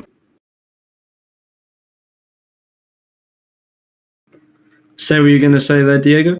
Oh, I just wanted to touch on a little bit what Ryan put in the chat a little bit. I don't know if his mic's working or not, but he was saying that with the new school, it's more really about the intention, and I think that's really a big thing too. I think or at least me too. I mean, I'm almost 25. I'm thinking the same thing every time I hear Mark's talking about his intent to last, his intent to be able to be 40, 50, 60 years old and still doing the kind of movements that he would like to do. And I think for everyone, I think the main thing is just to find that intent within yourself. You know, what do you want? And you said, a few people said it already, it is what you want within your own kind of movement. You know, personally, I very much enjoy challenges. You know, I like finding one, dyno and being able to work on that forever and being able to finally do that, accomplish that. But it's different for everyone. My intent is to go out and to try and find these challenges and, prove to myself that I can do this because of my training. And not everyone necessarily has that same intention. But I think that pushing that, or not pushing, but encouraging that intention and encouraging that mentality of being able to go out and find your movement, find your way, find your path, and enjoy it, and really find what you're going to be able to call your own philosophy and put it in your movement. So can I ask a question? This is totally in a different direction, but so we're on the kind of new school side, and like we've talked about some of the things that are starting to come back, like longevity, but we've kind of, I'm not going to say like shit on, but like we've said a lot of things that maybe are problems in the new school potentially. But then I want to talk about something that I see as a good thing. So I started talking about it with competition, but then I'm going to say branding and growing on social media. I see the intention behind that increasingly lately is to grow the sport. And I think this is a thing that is now really starting to become more serious amongst people like myself. We want to see parkour massive. We want to share parkour with the world, and I think that is I can't say I speak for everyone, but I just, from who I speak to, the people I hang around with, I get this impression that people want to see parkour elevated to this high standard, and not just because it will make them rich or whatever, probably won't, but they want to see it because they want to give younger children or whoever who are like them when they were kids, who didn't have many skills or whatever, they want to see them learn the things we learned in parkour and enjoy life more, because so many people come away from parkour with this love for life. Like, I can't say it's total, but I think there's a strong sense in that. And I think that's something that's really good about the new school, is that we want to push this sport. We want to spread it. We want to get it out there. I think to kind of contribute to that, there was kind of a moment for me a couple of years ago where the scene and certain lot of figures in the scene had kind of like overcome me being kind of like quite an old school dresseur, and I realized that I wasn't going to be the first to go throw a double back off a wall, and I might not have been the first to do a certain jump or movement, but I've always thought that this kind of new school for parkour sometimes lacks that idea of exploring new ideas and new spaces with the discipline. So to give people a little bit of context, for me that's always been things like endurance events. So, for example, I quadrupeded 8 miles for charity. I was training to do, and that was because Jin from Team Dresseur, my most inspirational thing I ever saw was him doing the cat crawl. And I think that what's going to happen in the industry moving forward is you're going to get a painter that does parkour. And they're going to find the space in between. You're going to get like a street architect. You're going to get a games designer. And I think that there's so much rich territory just finding the limen or the space in between parkour and everything else. And I think it's really easy to be involved in this new community and feel like I can't contribute anymore. And as a kind of like an old hat in that sense, I think that there's still, I think we've barely scraped the surface of what is possible about applying Dresseur vision. Sorry, I didn't mean to cut you off. I was just going to say, I totally agree. Like, I was in that exact place where it was like, I didn't think I was the guy who's going to be amazing at parkour. So I was like, I'd make a brand and stuff. Didn't work out. I've now realized that me being skillful at parkour doesn't mean I don't have anything to contribute to parkour. Me being an average tracer doesn't mean I've got nothing. I completely agree. Like, just recently, and a lot of people in this group ended up helping me out in the end. I trained for about 4 or 5 months to do a marathon on a hand railing for charity. And I got injured and couldn't do it anymore. But to give people a little context behind the mindset for that, as well as raising money for a mental health charity, I thought to myself, if I can't be the first to break the certain roof gap, by God, I'm going to be the first person to know what it feels like to take that 23rd mile step on a rail. Yeah, man. And I began to think about things like that in terms of the exploring aspects. And people were speaking earlier about how, like, and it isn't as fun to watch people do 1,000 climb-ups in a video. But before everyone had awesome phones with cameras, we were psyched about speaking about the Hell Night that we just had. I gotta pull you up on that. I gotta dispute that, because I've watched someone on YouTube who's a gardener and he gets millions of views and because he knows how to tell a story. So I think if you can take these small elements that you might think, oh, no one's going to watch that, and tell a fucking story behind it. Like if you're going to do 100 climb ups, tell the story of how grueling it was for you to do that. Like that's all it is. People haven't done it yet. That's why we don't think it would work. But I genuinely would see these challenges that aren't high up roof gaps being, if not more interesting. Yeah, 100%. Like, I mean, I watched. How does that tie into the philosophy, though? Talking about contributing to the art of parkour and how that can broaden the sport and reach more people. That's a philosophy that I think is in the new school that we want to try and spread the sport more. I think that's been a thing that parkour has always had since it started. I mean, with everyone in parkour has always been trying to grow parkour and share parkour, and it's been a very inclusive community. I just think the way that we're doing it has changed as the technology we're equipped with has evolved as well.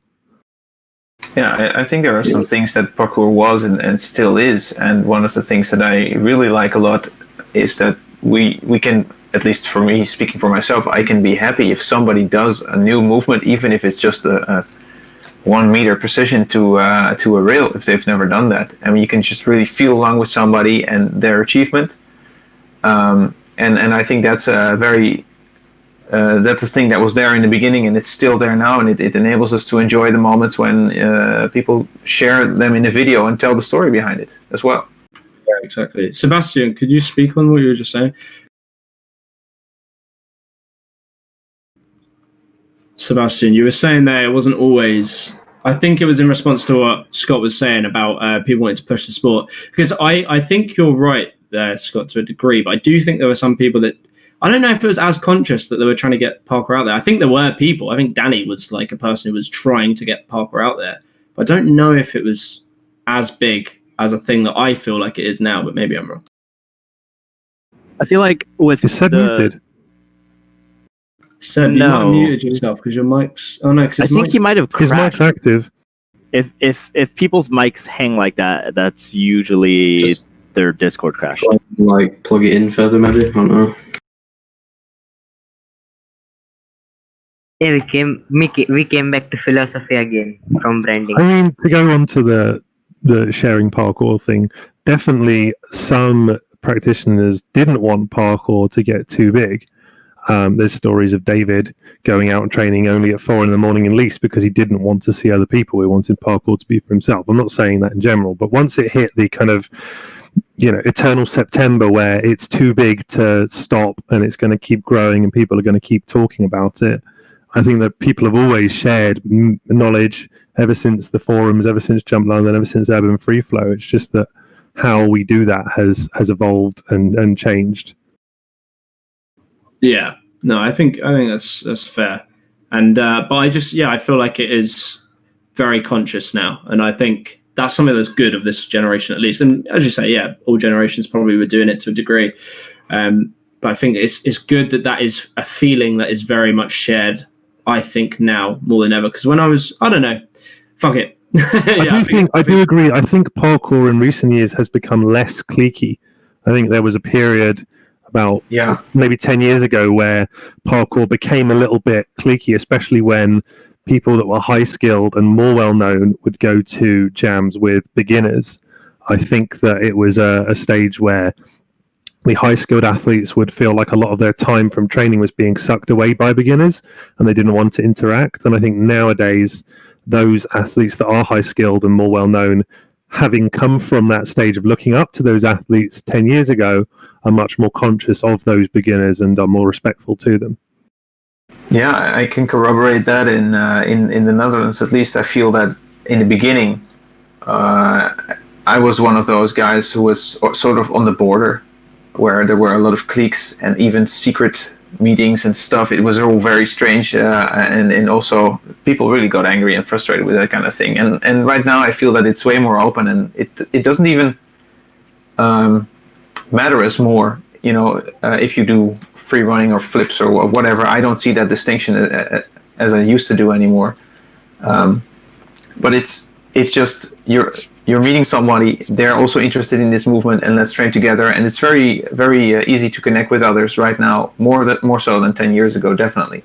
Yeah, I think because I remember when I trained, I never really saw anyone ever do a flip, and you would literally be shunned Like I remember one of my friends, he was known as doing Websters, and everyone would just take the piss about, oh, he's the Webster guy. Oh, he's doing Websters again. And it's just so ridiculous to look back at it and be like, we were all holding back that guy's progression because we had this weird attitude about flips. Yeah, what about that small video clip from David in one of the movies he started in where he was hitting the rail and just saying, "This is not parkour, flips are not parkour." I really want Seb to jump back in the chat and talk about that because, like in 2005, there was a real purist streak in parkour that directly came from the French kind of philosophy side of things. Basically, David saying, there's a point, by the way, where David said that dash vaults weren't parkour. There's a few different things that David has said. Honestly, Seb is the founder we deserve. David's the founder we got. Seb probably doesn't like me saying that, but I'm not a big fan of the way that David has left parkour alone, whereas Seb has been very active in it. But there was around that time there was a lot of stuff that was happening where this French attitude was getting spread to the UK. And that's where the parkour generation stuff came from, and that's why a lot of the endurance style of training is very a focus of parkour generations, because that's the kind of Etra, Jura, Yamakasi type thing. And then there was a kind of hybrid of the French old style of training and the newer style, which is what the Cambridge guys taught me at least, which was more about you can do flips as well, but we should also try and, do lots of climb ups, make sure your technique's good, don't make too much noise when you land. And I think that kind of purist streak was what caused that whole don't do flips thing. And that just aged out over time as those purist practitioners moved on, grew up. People like Owen's a dad now. He can still do backflips, but he's not training. Jin is still training to a degree, but these original guys, like even Blaine, he's not really doing anything with parkour now. He's in the fire service, and he wrote one of the key articles for parkour philosophy back in the day that everyone's forgotten about. Probably no one's read it now. Strength has nothing to I did control. multiple times. Yes. Power You're talking about dilution. Well, yeah, and power is nothing without control, which most people just think is a Stora t-shirt. But my point is that these people that developed the very core philosophy back in the day, like even people like Tim Pisteur, Thomas Cudier, these original Yamakasi guys from France, that a lot of people don't even know the names of now. The philosophies have changed as they've gone on, and the only thing that I think from the French old school philosophy that we've kept is the idea of challenge and of putting yourself through something that's a bit uncomfortable, whether that's like breaking the jump in a sense of you're going out there to do something that's specifically hard. They used to dangle each other off the dam duck apparently to deal with fear. Oh my god! I remember that. Yeah, that's a classic story. But also, or in a sense where you don't even realize you're doing it. But the key point of parkour is that you've got to go out and do something that is hard. There's philosophies that baked into parkour because of the culture, the practice of parkour will give you those philosophies. Anyone can do parkour and will get some of parkour's philosophy because it teaches you it, even if you never talk to anyone else. Yeah, it's the overcoming obstacles thing. Exactly, like you have to overcome, and no matter where you are, even if you're on your own training on trees in your back garden, you're going to get little bits of that. It's just that some of the larger points about, being into lasting, power is nothing without control, all of that stuff that I remember. Hey guys, could I jump in here quickly? My name's Jane Grant. I don't know if you guys can hear me. Yes, DC, you are the oldest school guy here.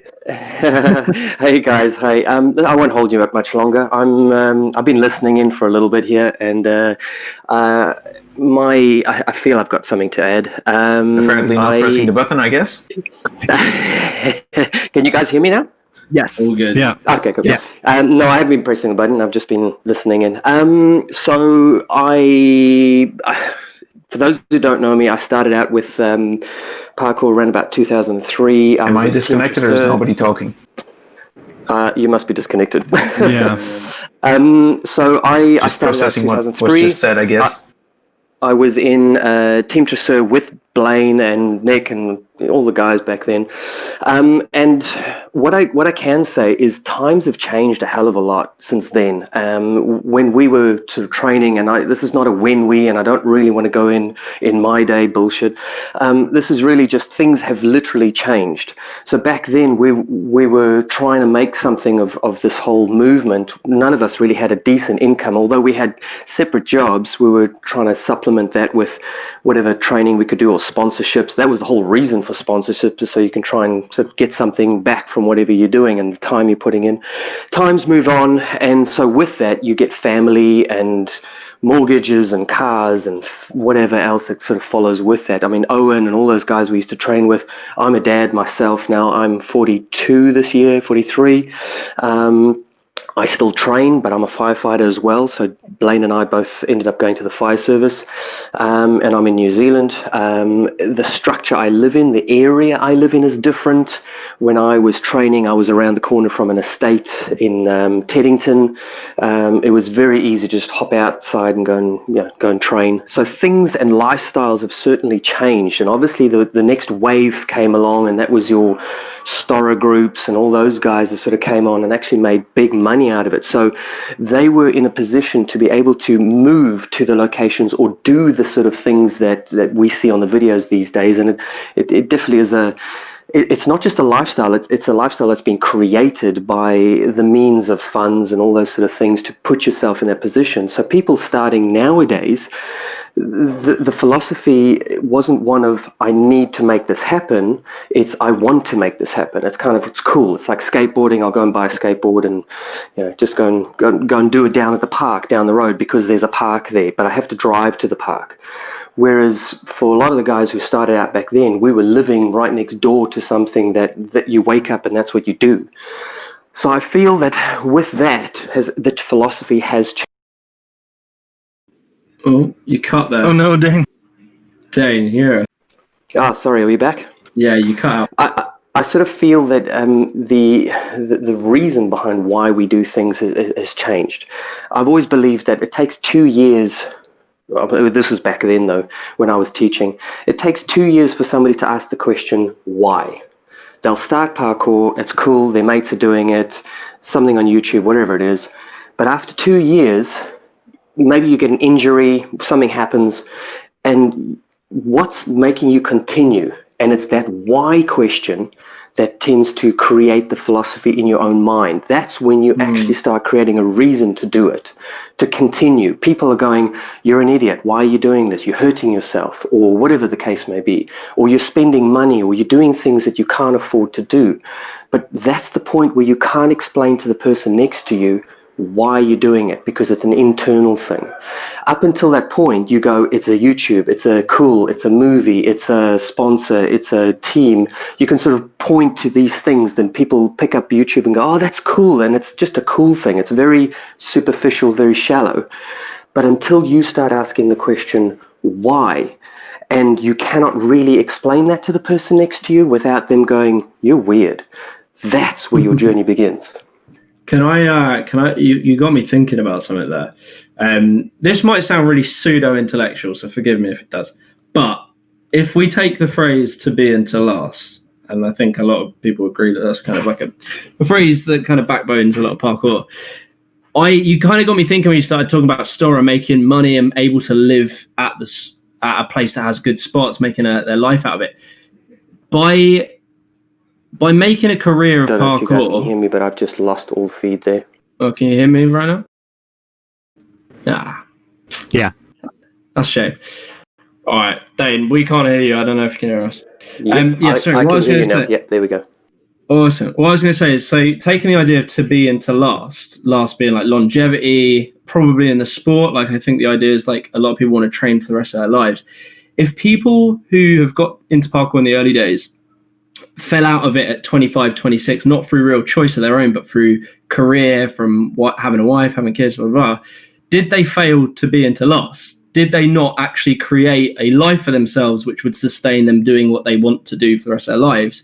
Surely, like say people like Stora, people who make these livings out of the sport, they have truly succeeded in to be to last because they will be able to do parkour forever. Sebastian as well.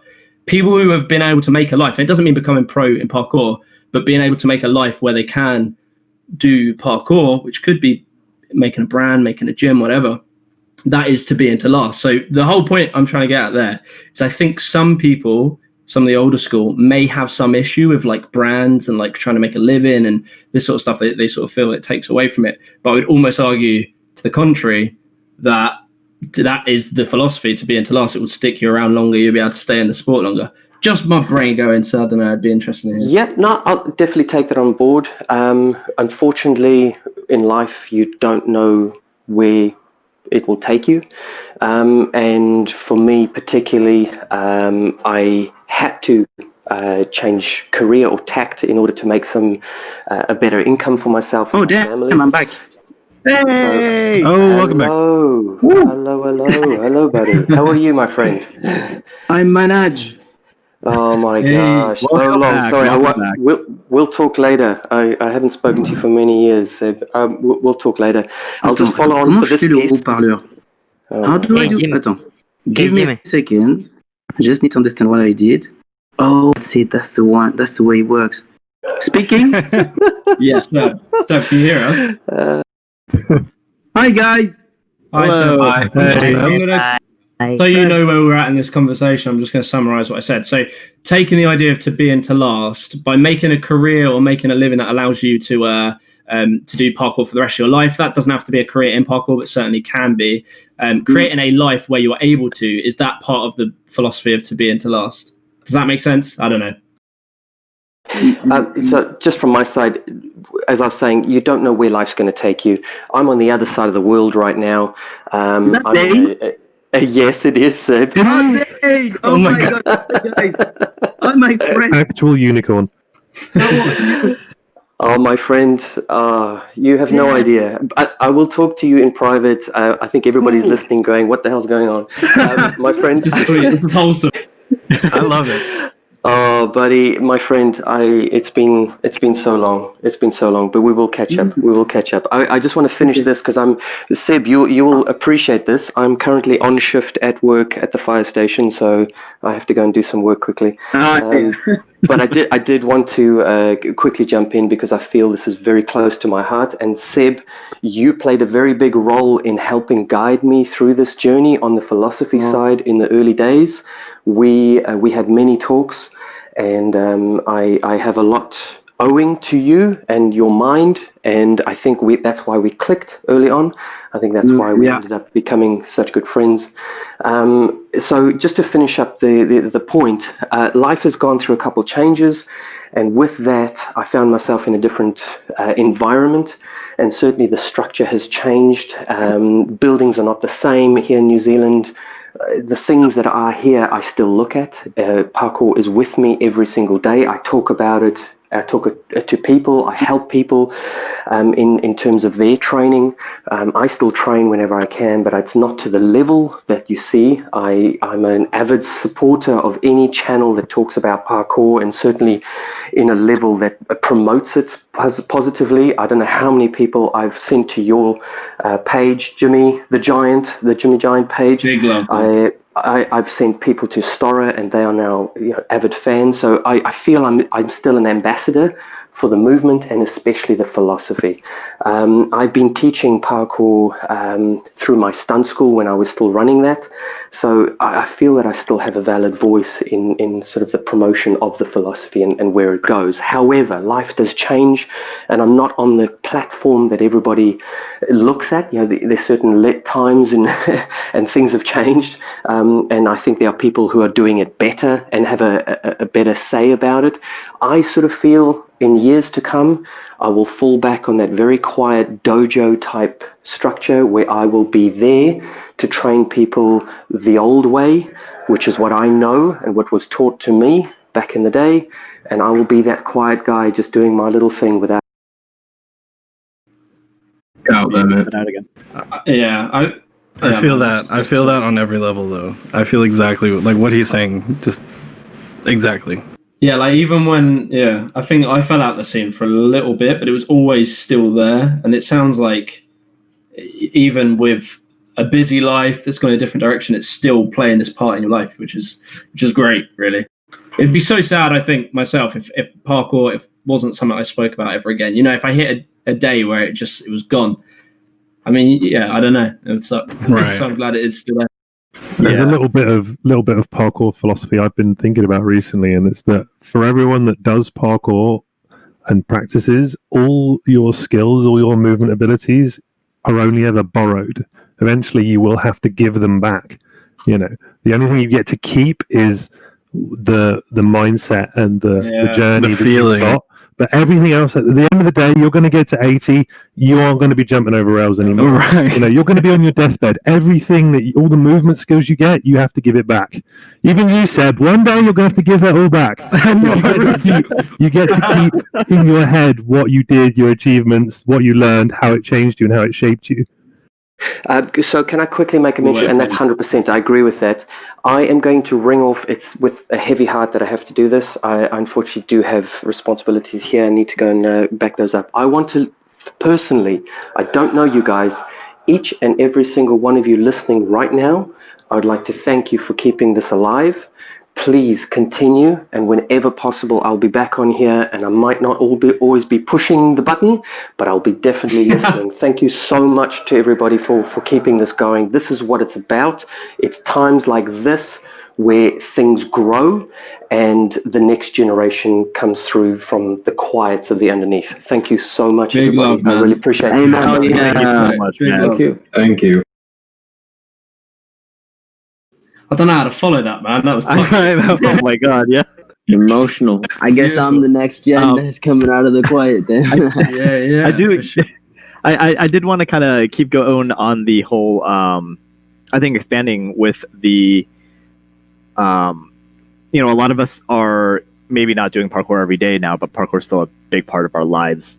And I know Seb has actually talked about that with Hedge. Is kind of his whole concept of age of fire, age of water, age of air and wind, I think, right? Seasons? Seb? Was this like you're a child, age of fire? Yeah, I don't know. Seb, can you hear me? Uh-oh. Oh, no. But to my understanding, it's like when, when you're young, you have like all this fire, you have very, Hedge, can you explain this better than I can? Or did Hedge leave? Uh-oh. I think if I remember, it's seasons more than as much as ages. It's a very, it's like a circular seasonal idea. I think Ben put it in the chat there. I don't know, maybe age of roots, age of fire, age of water, age of air. Does that sound right? No, we can't hear you. No, we can't hear you, so. But yeah, I did kind of want to touch on. Oh my God, Seb! I'm so sorry. All this tech stuff is happening. But yeah, I think it's almost that as a lot of us get older, and now that a lot of us are getting pushed into these adult roles and adult lives, what kind of things can we, or rather, a lot of us can contribute to parkour without making parkour our lives, right? Like parkour is not my life. I make ramen. But bloody good ramen as well. Thank you. Yeah. We got to send you another product placement. But we and there's a lot of people who are doing careers that are not really related to parkour. Like I know, Keenan is working at as a crazy good animator at Blur. And a lot of these skills are picked up from parkour. How can we kind of encourage that mentality? 1, 2, 1, 2. Hey! Yeah. Hey! Mon Dieu! My God! But yeah, how can we help encourage that mentality where you can use parkour to develop other skills, and then you can give back to parkour? Yeah. You put it in the text somewhere and get quite well worded. It was like parkour is part of your life, but it's not your life. Like this is something we were talking about. I think when we were talking about growing the sport, is that we need more people that do parkour passively, and that is something that happens in older age. Like we need people that don't do it as we need that Karen. People watch football. Yeah, right. Like we need people who aren't like it isn't their life, and for most of us, it is their life, and that it seems weird, almost counterproductive to say that, but like football is only so successful because people who don't play football love football. Yeah. So like we kind of need like more passive people, and I guess that's the question: how do you promote that? I don't know. Is that what you were? I think in one of your recent videos on what was it about? Well, chase tag. That's a good way for the passive side of parkour to grow. Another reason for competition in my book.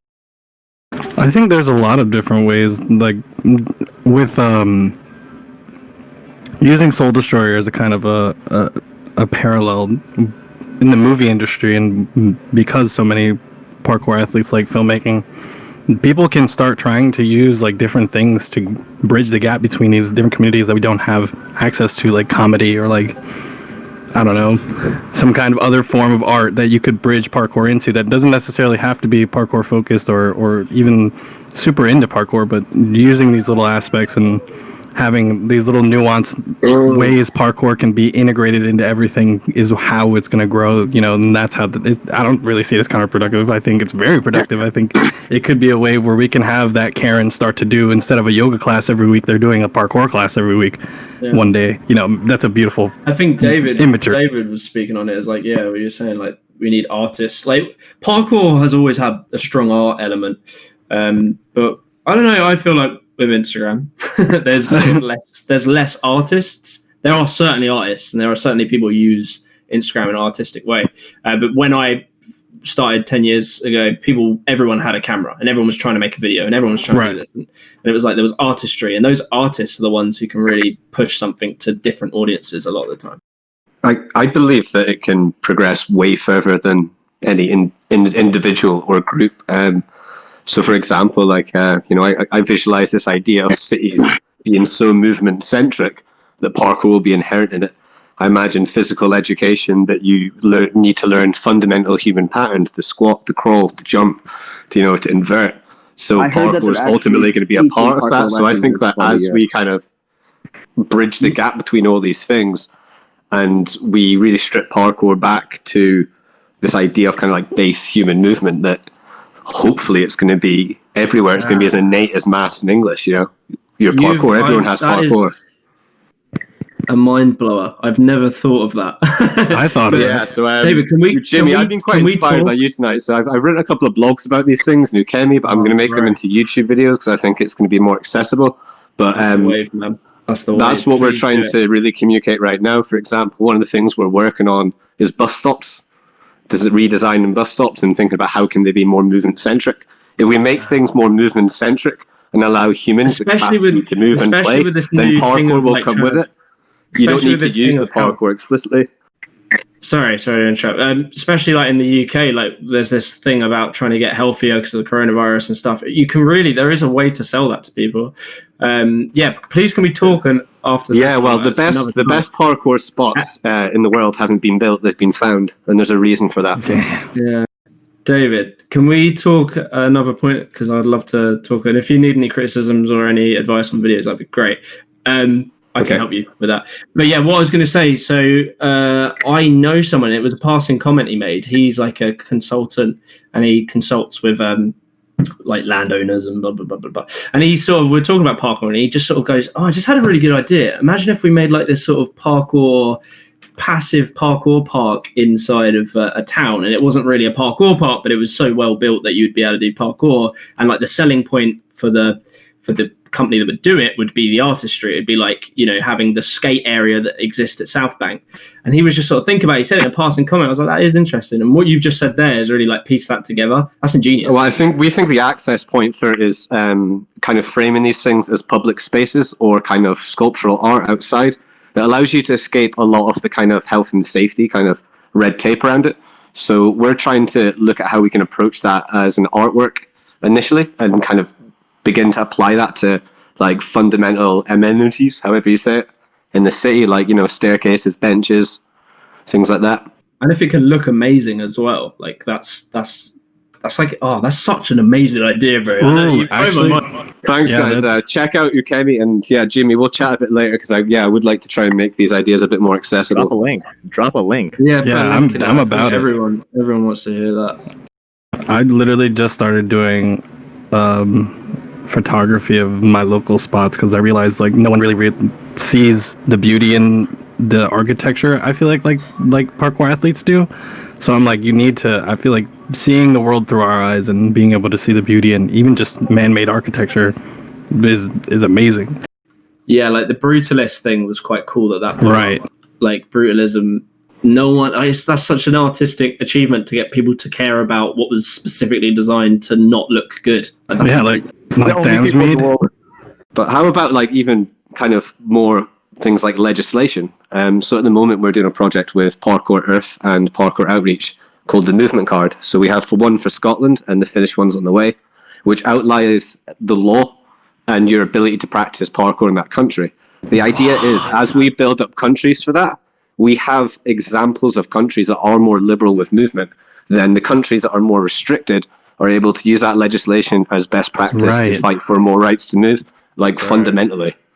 Where do I sign up? Yeah, where do I sign I'll up? drop some links in soon, guys. I won't take up too much more space because I do ramble. Nah, bro, because that is what this talk This is. is- Like, yeah. what is new philosophy, and that is new ass philosophy. That's awesome. Yeah, I think that's So, fantastic. like the idea is looking at like things like liminality is like kind of like the space between which two things can like no longer be perceived.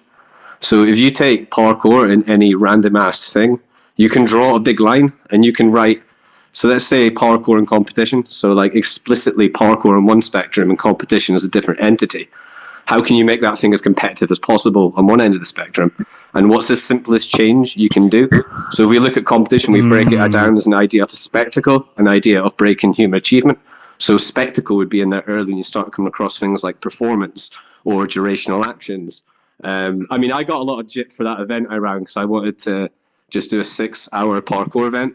And I said it was a durational piece of performance art, but they didn't buy it. So like, that's kind of like what we're trying to do is like sneak parkour into things and kind of over time blur it more and more, but start in a place with more recognizable things is what we're going to have to do. You're just adapting and overcoming. Yeah. Because it's so perfect with the problems that the UK starting to have. Like our architecture is changing and spots being destroyed. And like I know I made a video called London's War on Parkour, but I'm not salty on that. That is just how evolution is, and you can't be angry at it. But if you can work with things, that's the attitude to always have. I find it's like all right, this is what we've got. How do we make the most of it? And that is such a. Well, you can't build skate stoppers for parkour. Right. That becomes a challenge. It's like, precision pigeon spikes. Yeah. Fucking hate that. Excuse They're me? not going to cover everything in spike. Yeah, go ahead. Yeah, I gotta go because it's 2 a.m. And I don't wanna leave actually, but I gotta sleep. Big respect, bro. Thank you so much for doing it. Seb is leaving. I'm a beginner in parkour and I am feeling so excited. I just want to express that I'm talking to Sebastian Foucan. Foucan, yeah, man. That is the utter honor. That is the Seb honor. is leaving too, it looks like. I think that's a good time to maybe tie it. Do we feel like anything hasn't been discussed, or is there anything people want to talk about? I have a few things, but I feel like that's a good natural. Yeah, Jimmy. Jim. Yeah. I want to talk to you. Nice one, bro. Yeah, I'm a big fan of yours and Ampli-Sound. I'm talking to you guys. It's Ampli-Sound mentioned that 10 years ago that it was really hard to talk to your superior people. We're not your superior. But I'm yeah. That kind of. But I appreciate it, man. I mean, like, just keep doing it and keep building your community and train hard and train safe, man. Like, it's an honor to have you here. Yeah, I can't express right now. I'm sorry. All good, man. Okay, I gotta leave. Bye. Good night. All right, night. Yeah, peace. I actually have a good question coming from someone who's actually only been really training for about 2 years. What, from like I don't want to call you old, but like the last generation. What do you think? What do you think's a good way to, like, I don't know, to keep the community growing? Besides, like, building like local community, like real world, like getting people into it type thing. Yeah, I started with. Go ahead, because I need the answers to this as well. I mean, personally, I've been trying to build the local community where I live, originally through coaching and trying to teach people, but more recently I've been trying to just get anybody to talk to me while I'm training, just to have a conversation with a stranger and trying to even just put it in people's mouths that might not have something. And then I'm planning on setting up jams, and like personally I've been looking to go out from where I live, look for spots, document the spots, and then be able to eventually set up jams that I could possibly host myself, and to invite people to come out, so that way we can start something and have at least one or two people in the first few days, and then eventually try and grow something. And even if it's not something people will come to every day, but I'm still going every day, so I might as well try. Yeah, I can offer some insight on the differences between what was happening at the very start of parkour, at least in the UK, and what happens now with keeping a community alive. And I think the key difference is that in the late 2000s, early 2010s, there would be jams that would be on every weekend. For example, when I was first getting into parkour, very start in Cambridge, every Saturday, 11:30, this one spot in Cambridge, people would be there. Owen and Jin would just be there. No matter what, they would always be there. And it was an open invite and an open jam. And I think that particular thing was what got a lot of people into parkour and kept a lot of communities growing, because it was like, okay, they're going to be here this time and I'll go. And it's free and you just go and train. And I think that reliable, repeatable thing with parkour isn't such a thing now, and it's almost a barrier of entry. You need to message one person, ring one up, out, whereas back in the day it was literally turn up at the spot at 10 a.m. Yeah, and it was like common knowledge. It was like, right, we're all going to go to IMAX at 11 on Saturday, and it would happen every weekend for the summer. And you knew you didn't even have to know that someone was going. You just knew if you bowled down to IMAX at 11 a.m., maybe a bit later on a Saturday, people would be training, and you'd have people to train with.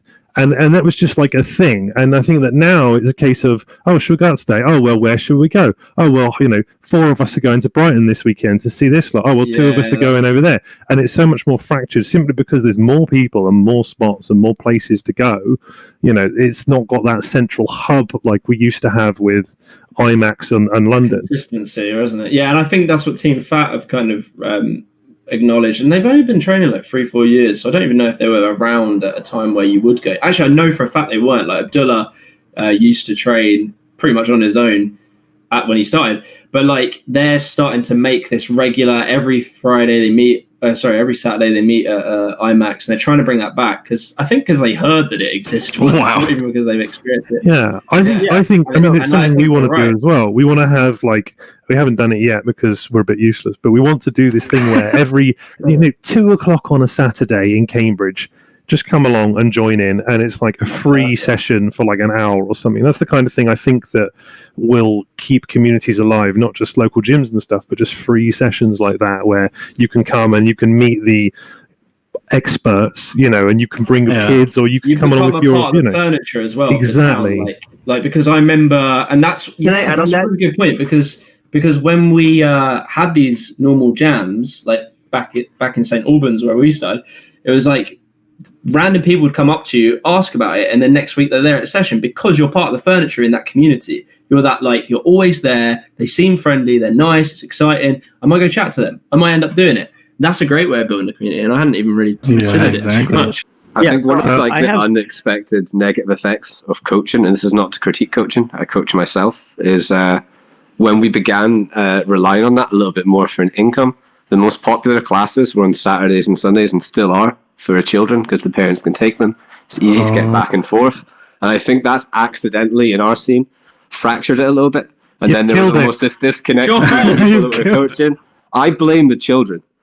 Me too. Although I think that the little kids were never the ones that were going to these open jams. I'm talking like 14, year old to like 18 But it years takes old. the That's people like the kind that of were like the coaches away. So the people that yeah, might have been like that's figures in well, that you've ruined scene it for us all now, David. So I did So want to can- kind of get some. I think Thomas probably had something to say to this too. But that's actually what we did. Thomas, you can go ahead. Oh, well, I think first of all, I want to just say that like growing a community is definitely its own conversation that we could talk for like 3 hours for. forever. I think we should do in the future. Sure. But personally, yeah, Tom and I we started our community like that exact way, where it was just every single Saturday at 1 p.m. we would meet, and I think that for different areas, it's definitely a different experience, because I don't think that was the optimal way for us, because there were months there were literally like times where I had 3 months in a row where every Saturday I would show up at 1 p.m. at a spot and no one would show up on I would I didn't have a car, I'd bike like 10 miles to get there, and then no one would show up and I would just be like, well, training by myself today. So I think that one thing that I learned a lot, especially in recent years, is just a lot of people come up to the like they really want to be community leads and stuff, right? And they end up just they find like 2 or 3 people they want to train with, and then it becomes a clique, right? You just train with those 3 people, and like sometimes you'll call it a team, and you'll be like, well, I'm training with my team, and it's only us at this time when we feel like it. And I think that I'm not that that's a bad thing. It's just that if you want to grow the community, it is very separate than wanting to have people to train with yourself. It's that motivation of, I want to grow the amount of people who can train in a big group, and I want the people I train with to be able to teach people and grow this huge group to show up, versus just having people to train with. I think it's too easy to bail on training now. I mean, we were speaking about kind of like the old school and it being relevant, and in terms of technology being destructive, when I told people on the Nokizaru forums, anyone got that Naruto reference? Good points. If I told people I was meeting them at a spot on the Saturday or wherever the jam was, like, by God, I had to get there, because if I missed the boat, they might already be somewhere else. And when I first started training, I didn't have a mobile phone, and it was quite hard. It didn't exist. We didn't ask each other for numbers. We were just friends on the forum. So the commitment was to be at that place at that time, and nowadays it's really easy to be like, oh, I'm running late, oh, I'm going here first, That's oh, I'm going to bail. So I'm I don't hearing think these from are you, bad David. things or avoidable things. No, We're but talking it's about just, the it's idea of funny. the old school. It's like, I think that could be it, because I think I remember that. That's where, something that kind of sucks for me, because I only have a skateboard on my feet, and sometimes these gyms are like 10 miles away, and that 10 miles away is way further on foot than it is on just a bike. We used to have volunteers like. Sounds like you need to buy a bike. Yep. I think I'm gonna get a bike in the next couple months or so, which is good. It's a shit bike. I also hope to get a car soon. From David, I just hear that we should blame children and technology for the downfall of parkour. Yeah, It is the children who are wrong. The usual scapegoat. We can't call it a downfall. It's just changed. It's much easier to Right, connect right, with people. Like you can now just get your access to parkour much easier because you've got Instagram and YouTube and everything else. So you don't have to go to these gatherings to learn, to get the knowledge. Back then, you wanted to gain knowledge from someone, you had to go and talk to them in person and get them to teach you, because there wasn't any other resources out there. It's interesting, the role of technology in parkour, because we have no control of that. Even if the whole community was in unison, like, we can't stop where technology goes and kind of how that ultimately affects everything, including our discipline. Yeah, I think this is kind of a long game kind of thing. Even though a lot of you're right. There is a lot of people who are just getting what they want out of parkour through social media. But like even in this server, we see so many of the younger guys around here being like, I really want people to train with. I really want a community. Yeah. And I think, we can kind of provide that, and it might not make it so that like it immediately happens, but when they grow up with that community, we're creating another generation of like old farts like us who are like, oh, I remember the community days. We had Instagram. I reckon we should hold this conversation, because it feels like a conversation you could really talk about on the community, and it's not necessarily philosophy. I mean, I get the link, but yeah, definitely we should do a proper talk on this. So I'm well up for that. Yeah. Okay. So we do have that question that Teasel wanted covered in the question and answer section. The question is, I heard Alexandra Sheva the Russian girl talking about why she did the FIG competitions. If I understand her correctly, she didn't like that parkour to the general public is a bunch of reckless boys jumping and making mistakes. Like Sasha, I also see the recklessness in training and I'm not happy with it. So my question is, do you think the recklessness is something to be changed, or is recklessness not colliding with the parkour philosophy and way of training and should be left alone? I mean, what's your definition of recklessness? Like, do you think it's doing something out of your comfortable ability? Oh, I don't know if that's true. Like doing something that you don't feel ready for. Is that reckless? I feel like if you look at a jump, yeah. If you look I at a wouldn't jump, get too hung up on the word reckless, though, right? It's more the point she's saying is that the public are viewing parkour as basically the public don't understand that there's training behind parkour, and they think it's just kids jumping off stuff. do you right? think professionalizing will help that image? Because then you see athletes and you have respect. So when the X Games came around, it showed skaters as athletes and serious people. That's probably why the perception of skateboarding has shifted over. But I do think that most skaters are still viewed by the public as like reckless. hooligan. Like, Do you think so? Yeah, I'm not. Well, sure. skating's quite a destructive sport in the sense that it's loud and it takes up a lot of space, and you do have to be flying at high speeds across pedestrianised areas. I can understand why it's seen hostile by people that don't like Do you think skateboarding. maybe MMA and or parkour shares something that. better? MMA maybe a better one, because MMA looks like fighting, looks like men just trying to hurt themselves, which I guess to an extent. But it has now been professionalized to the point that people see MMA fighters as like, damn, they're athletes. Yeah, I think MMA is a better comparison. I mean, obviously, I think that if her concern is that parkour is seen as reckless by a bunch of kids, and she wants to help professionalize it and make that more well known, especially among Karens and muggles and people that are, usually the type of people that speak out against parkour in a normal pedestrian way, that going into the Olympics and making it an Olympic sport is one way to do that. But ultimately, I think it's just parkour has to age out, and the people that don't understand it and don't know about it, or at least don't like it, don't have a true understanding of it, will get older, and then everyone that's our age knows someone that's tried parkour, or someone that's done parkour, or I love parkour, but it's the older people that don't get it, don't like it because they don't understand it, and they just have to get old and die for things to change. I do think that making something an Olympic sport doesn't like automatically gain it respect. Like there's so many, especially in Winter Olympics, of just random things that like you watch just because you're like, this is weird and different. Like who's like has like, it's like the amount of people have deep respect for like curling athletes, right? Like a lot of people watch it because they're like, oh man, there's guys sweeping and this is weird and cool, and I kind of want to watch this like weird dart game. I think the MMA example is really good because martial arts legitimize that, but that's ultimately the sport of fighting. I've had a few MMA fights myself, and I've always thought that fighting and parkour, for me, my own personal journey, are inherently linked. But a story I have that can kind of really explain this idea of old school versus new school training. My first coach, he was a kickboxer and a judo guy, and one of the drills he made us do is we would do a squat, stand up, and then you'd kick your partner in the ribs, and then you'd squat and stand up, and then you'd punch your partner. And I think about my old school training, and a question to pose to all of you now, in a parkour context.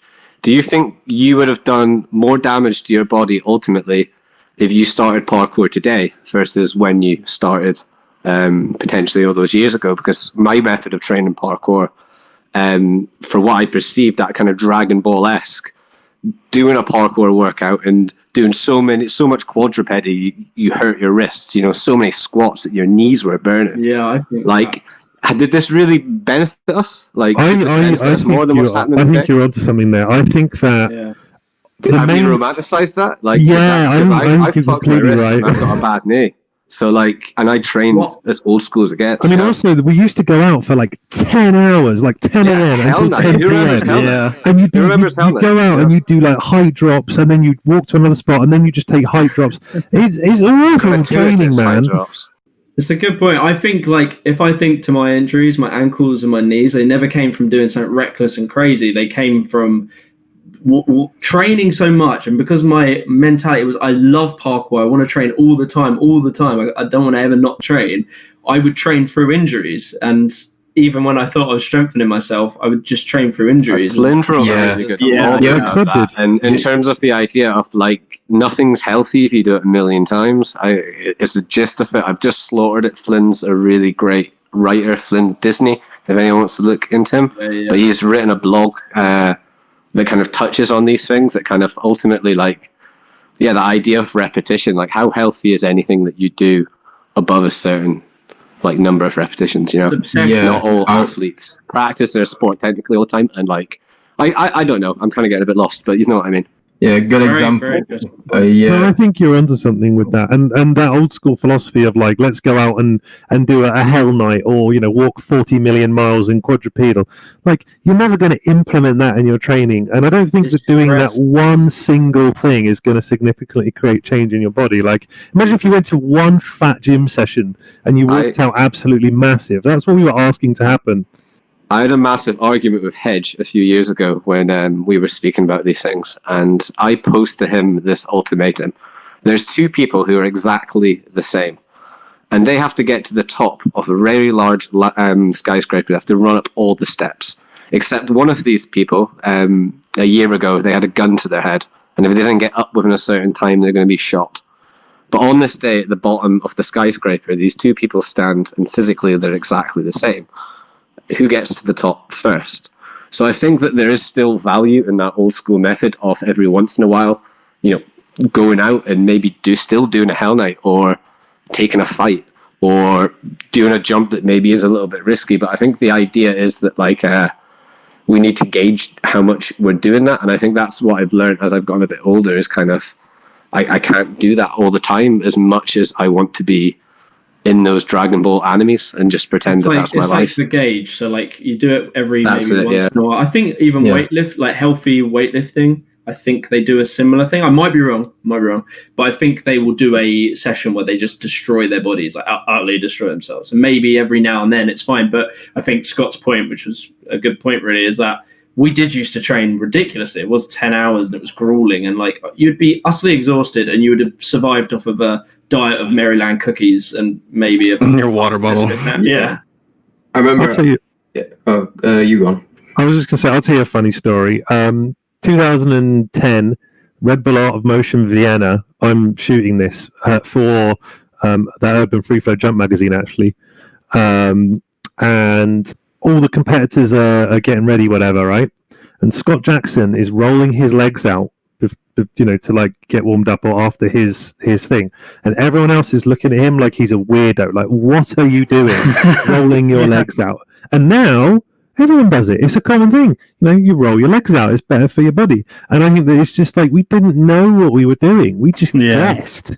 There wasn't this years and years and years of trial and error and failure. People didn't know how to land precisions. God, in 2005, if you could land on a rail, you were the best man in the country at parkour. And now it's expected. Yeah, and I think you see these contributions from people that came in, especially in the early scene, from other disciplines. Whether it was someone coming into parkour like Tim, with that kind of breakdancing style stuff, that hand balancing, or if we have Rich J, the kind of old school English dresser, he was a triple jumper. Am I getting this wrong? Dude. I think I could crane that. That shit. So we had people with these other bringing these tidbits of knowledge into the parkour community, and I think that MMA being kind of going back to that example, that being the sport of fighting. People bring in things all the time. And I think one of the values of the new school is that we're beginning to see proper athletes from other disciplines coming in. Look at Damien. I'm losing track. Damien Walters. Yeah, Damien Walters. What I'm talking about. You have an Olympian in parkour. How did that change things?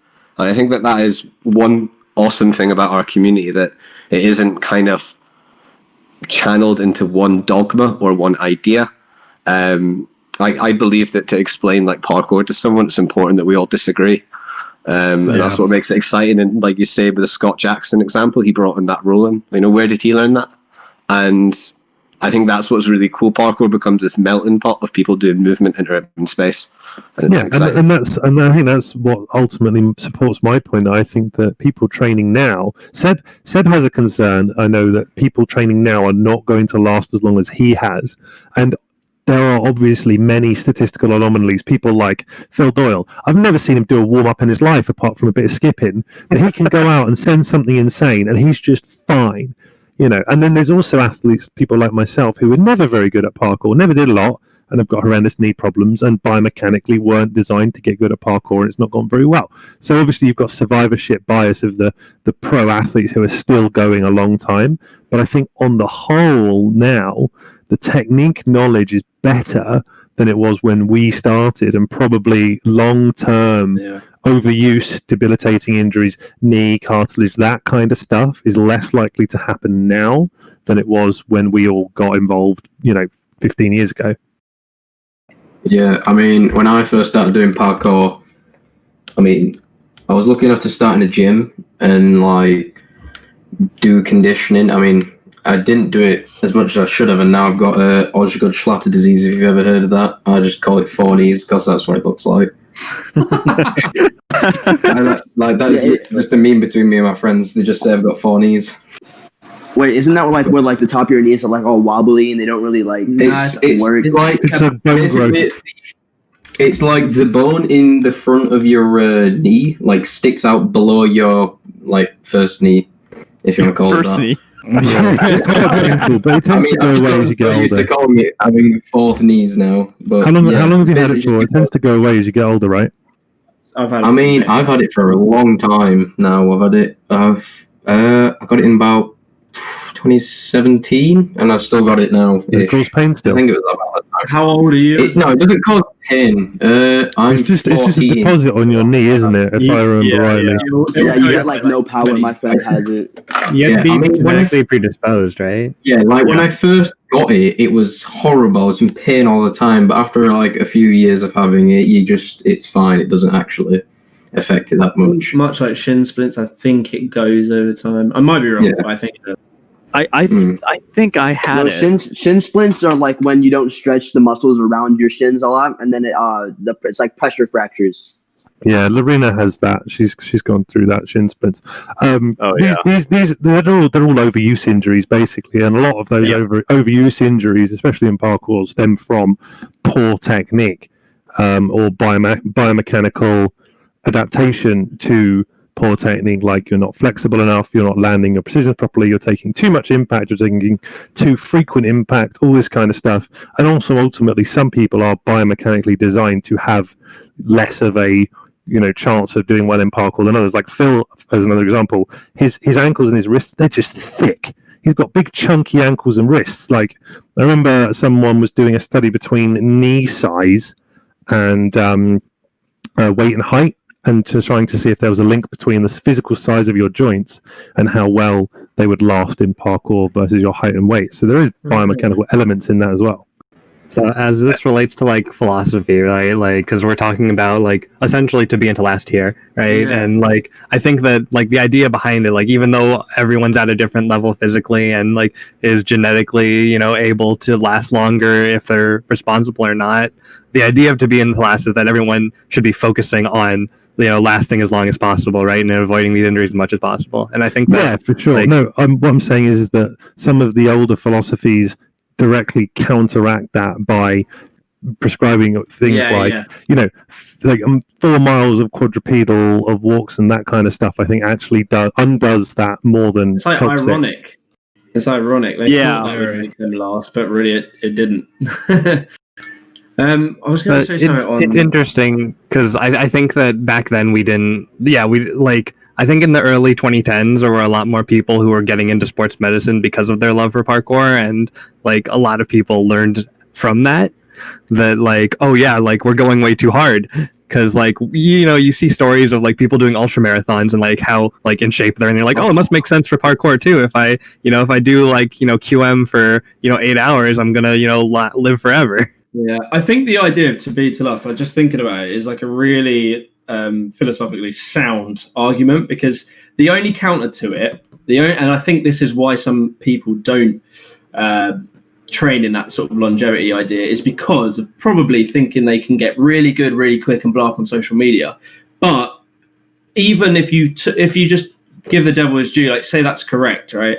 That's not correct really, because you might be successful for a year, 2 years but then you're going to be out of the game. And if your idea is to become pro and really good, you're never going to become really good if you're done in 2 years, and you're never going to be able to live off it if you're done in 2 years. So by pretty much every angle, to be or to last, like, holds its ground. Cut out there, yeah. To be to last holds its ground. Like, even if you say, I really want to get really good really quickly, well, still applying to be to last will probably get you really good at some point. Maybe not quickly, but it will get you good. And if you're trying to make a career out of it, to be able to last is probably the way to actually make a career out. Yeah. I remember I was training in some gym, and then this kid had like deadlines for when he had to learn certain moves, and I was like, yo, what the yeah, no, it was at sessions, and I was just like, because he kept asking me for advice, and I'm like, you know, your Kong is not at the point where you can learn a double Kong, because, like, you know, you're still going off to the side and right, you know, things like that. And he's like, no, I need to learn a double Kong by, you know, next week, because that's what my schedule says. I'm like, what?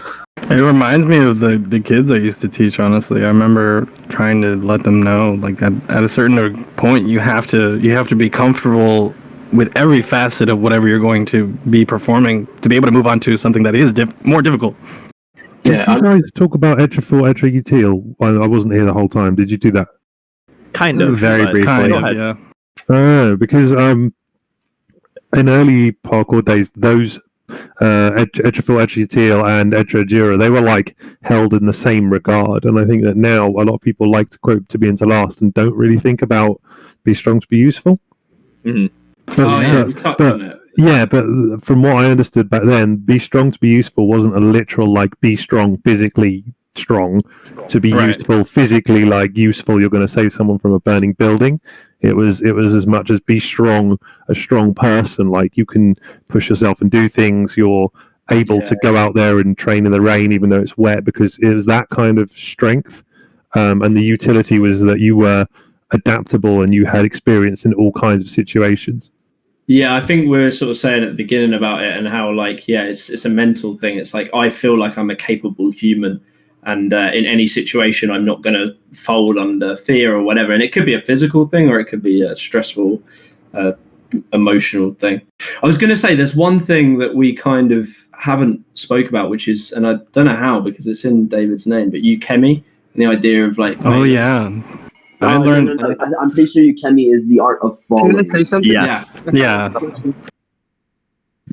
So, you know, as somebody that hasn't been doing parkour for a long time, I'm doing it for a little bit over 3 years. I'm 16. I just wanted to ask anyone here in the chat, because I'm pretty sure there's a lot of knowledgeable people here with experience. What tips would you give me for the to be and to last kind of mentality?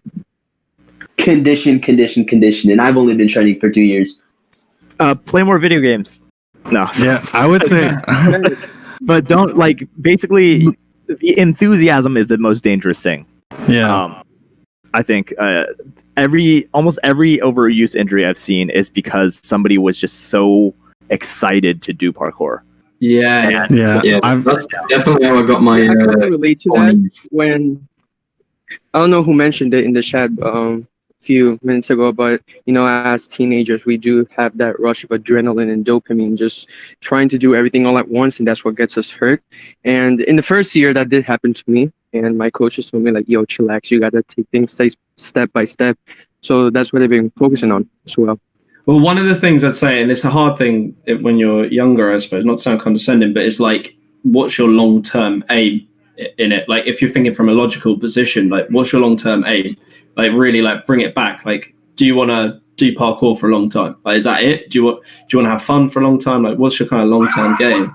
And even if it's maybe careers, that's what I was saying a minute ago, even if it's career or to become a pro, there is no real benefit to completely rinsing early, like burning out quick. Like, it won't get you a career in it. It won't make you pro. It won't make you really good.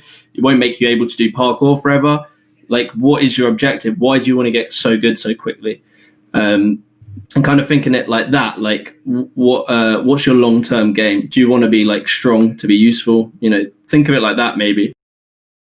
All right, thanks. Yeah, just don't take lots of impact, really. Like, especially in your first few years, just minimize height drops and you'll be fine. Listen to your body. Yes. Yeah, Oh my tell you god. things. Do not trade. Never push through anything. Yeah, Like, if you've got a sprained ankle or a bad knee, don't just keep sending stuff. Like, the race is long. It's not a sprint, you know? Yeah, exactly. Yep. I've gotten to the point where I have to tell myself during training sessions. I try to train alone most of the time now, and I've literally tried to tell myself during training sessions not to get carried away with the fact that I could be out for 3, 4, 5 hours by myself if I wanted to, but my body can't necessarily take that. You know, I could get lost in the music, I could get lost in the movement, but I need to try to ground myself to a certain degree so that I can focus on my body and like if something hurts, I need to stop. To go back to the Ukemi thing, it's quite a new thought in parkour. Actually, the Ukemi guys really have been pushing it. It's borrowed from, if you don't know what Ukemi is, just quickly, it's borrowed from Aikido. It basically means like the art of falling. In Aikido, it's specifically when you are thrown, so you don't know you're going to fall and you have to react. Yeah, it's that kind of idea. Within parkour, it's usually something that you learn innately from bailing anyway.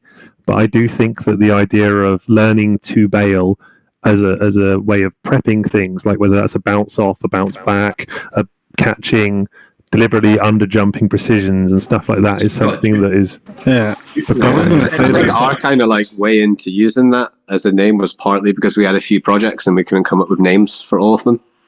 So we just lazily used the same word for almost everything. That's funny. But we were thinking about like health and safety culture and thinking like, right, if we are really trying to like work with it, we have a lot of like really established like companies in like park design and architecture who are far ahead of us.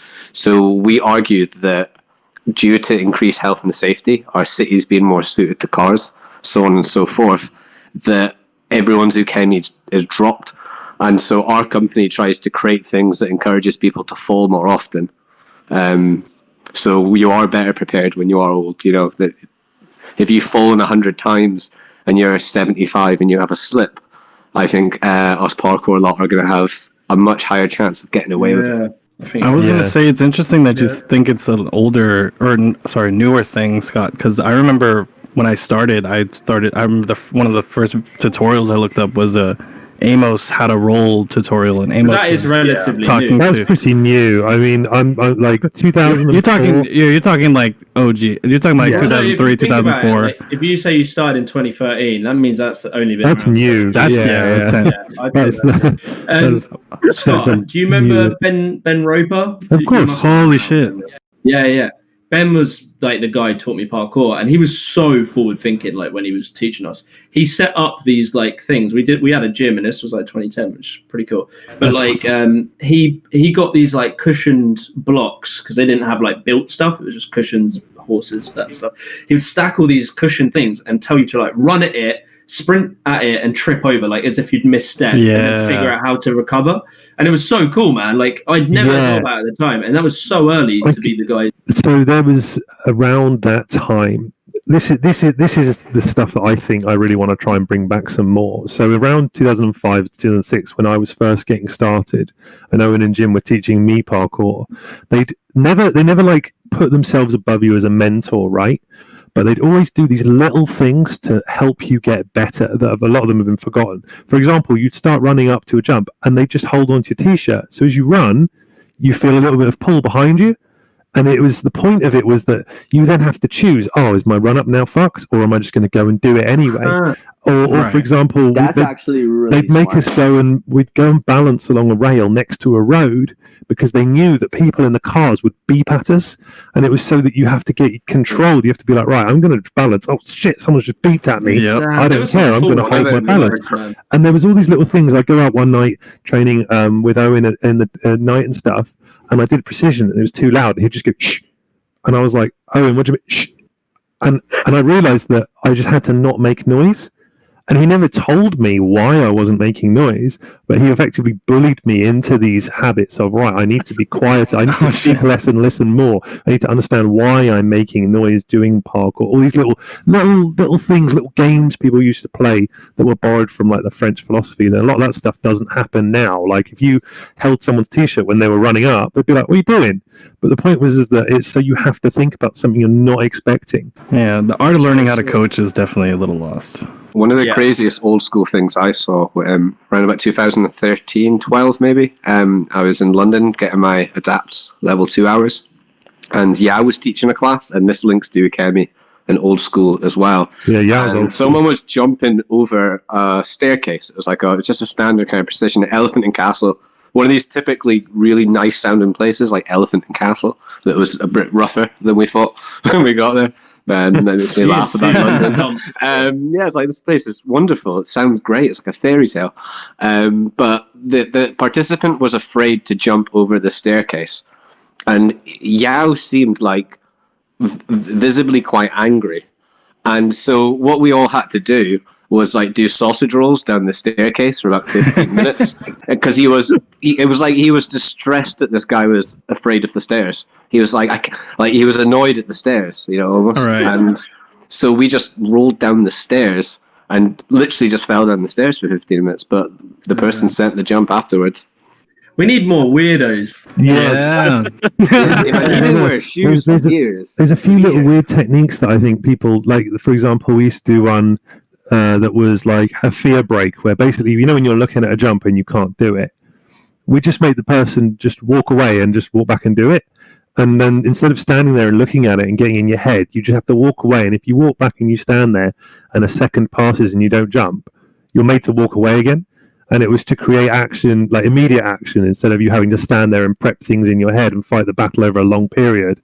It was designed to make you learn to just walk up and do stuff. It was like sendiness development. Nice. And that kind of stuff's useful too. I've got a cool video in the works at the moment, and I was like interviewing Dom in it, and he talks about his mantra and how he prepares himself to do like the massive sends.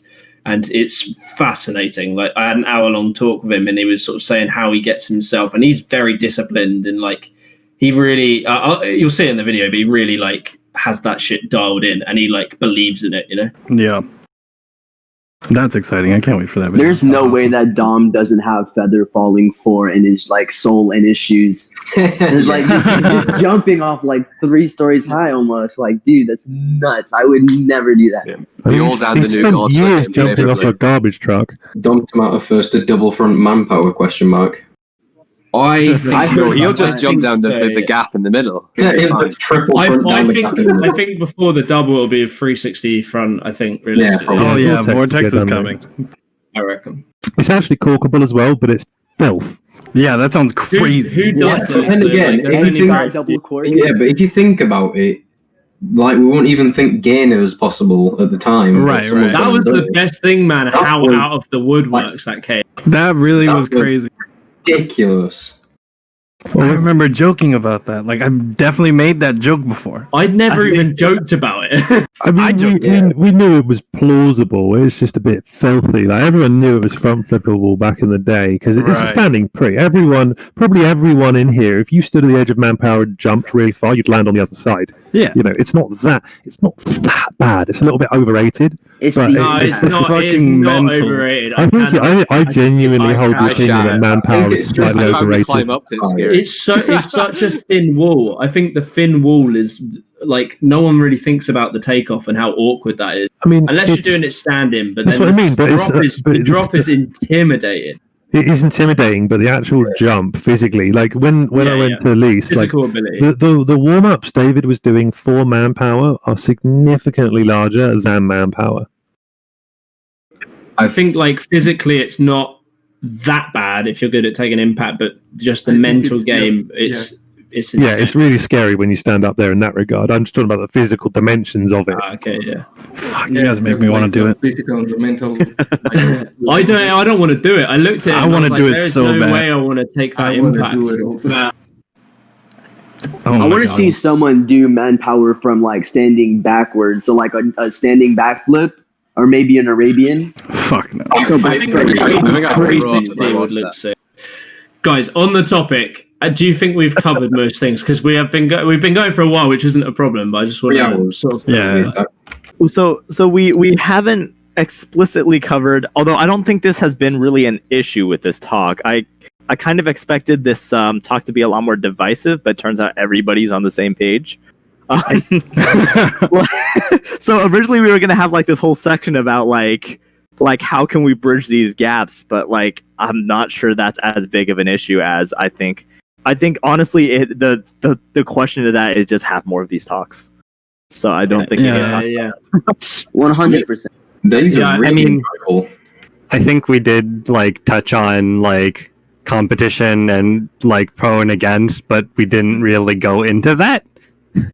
I think talk more on it. I think I'd made my case why I'm for it, but and I think that the thing is people have made their case against it. So I guess from this, what's your position right now on competition? People who are maybe against it.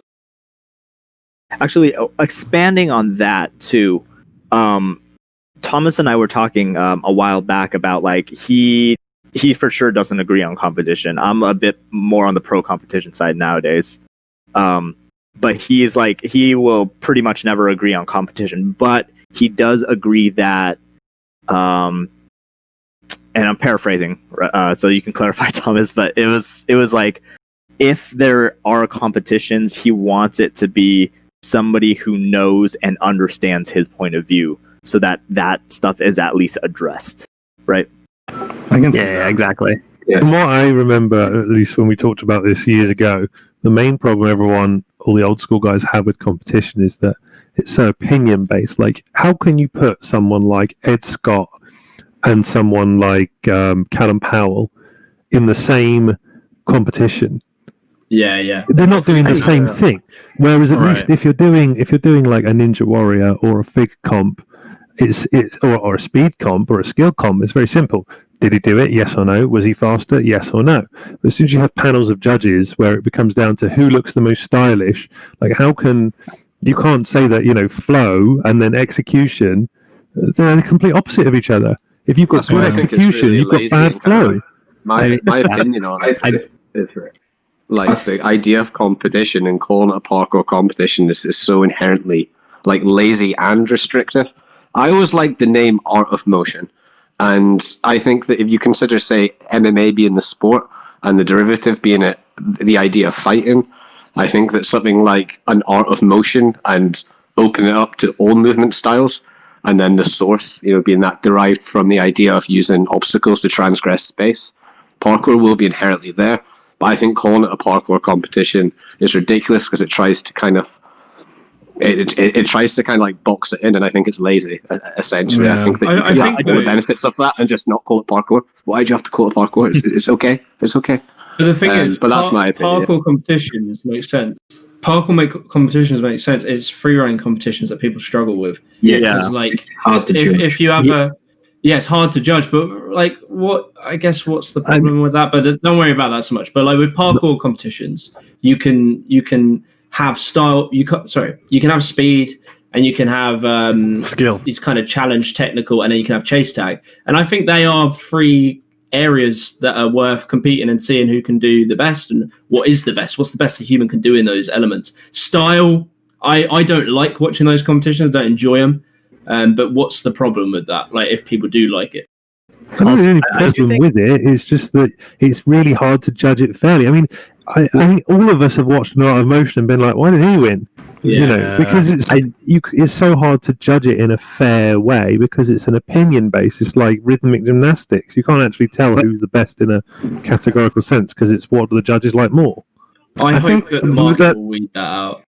The thing is, like when you look at figure skating and stuff, right? Like it's been so the judging has been so refined over the years that like it's like if one judge is off, everyone's like, why was that judge off half a point? Everyone agrees that was an 8.5 performance by how perfectly like every landing was of every move, right? And parkour could get to that point. point. The thing is, something that helps is that what Art of Motion does, like what I've noticed, like I've kind of done like past couple of years. Because I've watched a lot of them, even though I've only been training for not that long, only 2 years. They try to find people with the best execution to judge the execution. The people with like the best creativity to judge the creativity and stuff like that, which I think helps. But I understand your point. I think that's maybe not the way to do it. Like, I think you should have like a circus artist judging it, a dancer judging, and a free runner judging. But the thing this is why I think the idea of the name of art in motion for me is more exciting.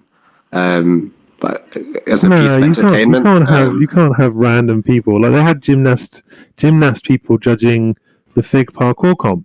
They don't do. But what I say is, when you have three runners judging a part of free running competition and frame it as that, of course they're going to. I think that limits the creativity. I don't think I'm articulating this very well. I don't think the best athlete is also the best judge of my sport. I don't think. I might be wrong, but I don't think there was a really cool jobs. There was a really cool comp where all the athletes, after they competed, had to vote for the run they thought was best. So the athletes all chose who won out of themselves. I thought that was quite cool. No, that sounds like a TV show. Doesn't it? The whole thing is a popularity contest, honestly. Yeah. No, it's not. I mean, if you watch 12 art motion runs, you all know who did the best one. It was anonymous as well. The hard thing is, there's no good way to do it. It's like, it's just opinionated. It's like, that's good, that's good. I think the worry is that if you do find a way to do it, it then becomes rigid like gymnastics or so it's kind of and I think that's the fear, isn't it? Yeah, you can't. Yeah, you can't really have both. You have to either have a judging system that everyone understands and is even, right? But then you make it more rigid, or you have this loose system where people are like, well, it felt like this was cooler in this way that we don't really have a way to quantify, right? Yeah, I mean, I suppose the thing is we mustn't forget that Red Bull doesn't really care if it's a competition that's valid or not. They just want to see some parkour and sell some drinks. So we shouldn't hold art of motion to like a true competitive standard, because it's not trying to be that. It's an excuse to get parkour athletes to jump on Santorini. What's really important is if it does go to somewhere like the Olympics or something else, how then do you judge it? You know, and that's what this whole FIG, IPF, WFPF bollocks is going to cause problems with, because you can't judge a style comp unless you're going to write down a trick book and say, well, a back full is worth 300 points and a backflip is worth 200. Yeah. You know, how are you going to do that?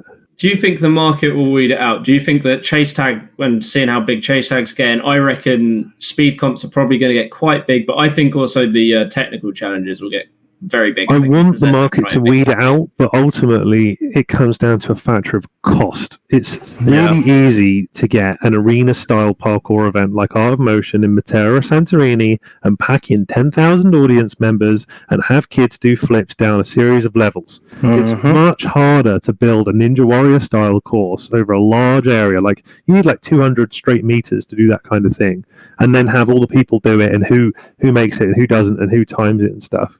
And also, muggles can't really tell the difference, unless it's over water, obviously, who falls in, who doesn't fall in. But whereas when it's like, you know, this guy's doing flips over here and this guy's doing flips over there, it's all spectacle. So I think until people commit to doing a format that's really clear, like Ninja Warrior, fantastic format, everyone watches it, most successful parkour competition in the world, parkour is going to have this identity crisis of, well, it's just doing flips down ledges. I think personally, I've been trying to support the SPL a little bit more because I like the way they've been setting it up, and I feel like they've been kind of having the closer thing to what we want as a competition. But I think that, obviously, we've all seemed like we have some kind of something that we don't agree with the way the competitions have been run. Well, the Sport Parkour League, their format's actually amazing. Like, when you watch it online, the camera work is really good. They make it really clear. You're going to go from here, you've got to do that, and if you make it, you make it, and you don't, and you just get trade attempts. It's such an easy way for muggles to watch it. That's what I want to see. Problem is, live events, no one cares. It's too small. It doesn't work for a large crowd, and that's where you've got to try and figure out how you're going to make that kind of thing work in a larger scale crowd. Right. Can I think that's a good chance to bridge a conversation. So someone asked, is the word tracer redundant now? And I think, like, leading on from how we're talking about free running competitions versus parkour competitions there, really is that a good opportunity to address that guy's question? Well, people just call tracers freerunners now. Tracer. I prefer that, in my opinion. Yeah, I think it works better. It's one of those words that everyone liked because it was the original French word for someone that did this thing, tracer and traceuse. But it's just not a word that people. I've always kind of rejected the idea of the word traceuse, and if there's any women in the chat, it'd be really interesting to hear from you as well. But it's just because like it's in gendered in English, like French. we'd have less gendered language, and Yeah. as soon as I heard the word traceuse, I was like, no, you're tracer.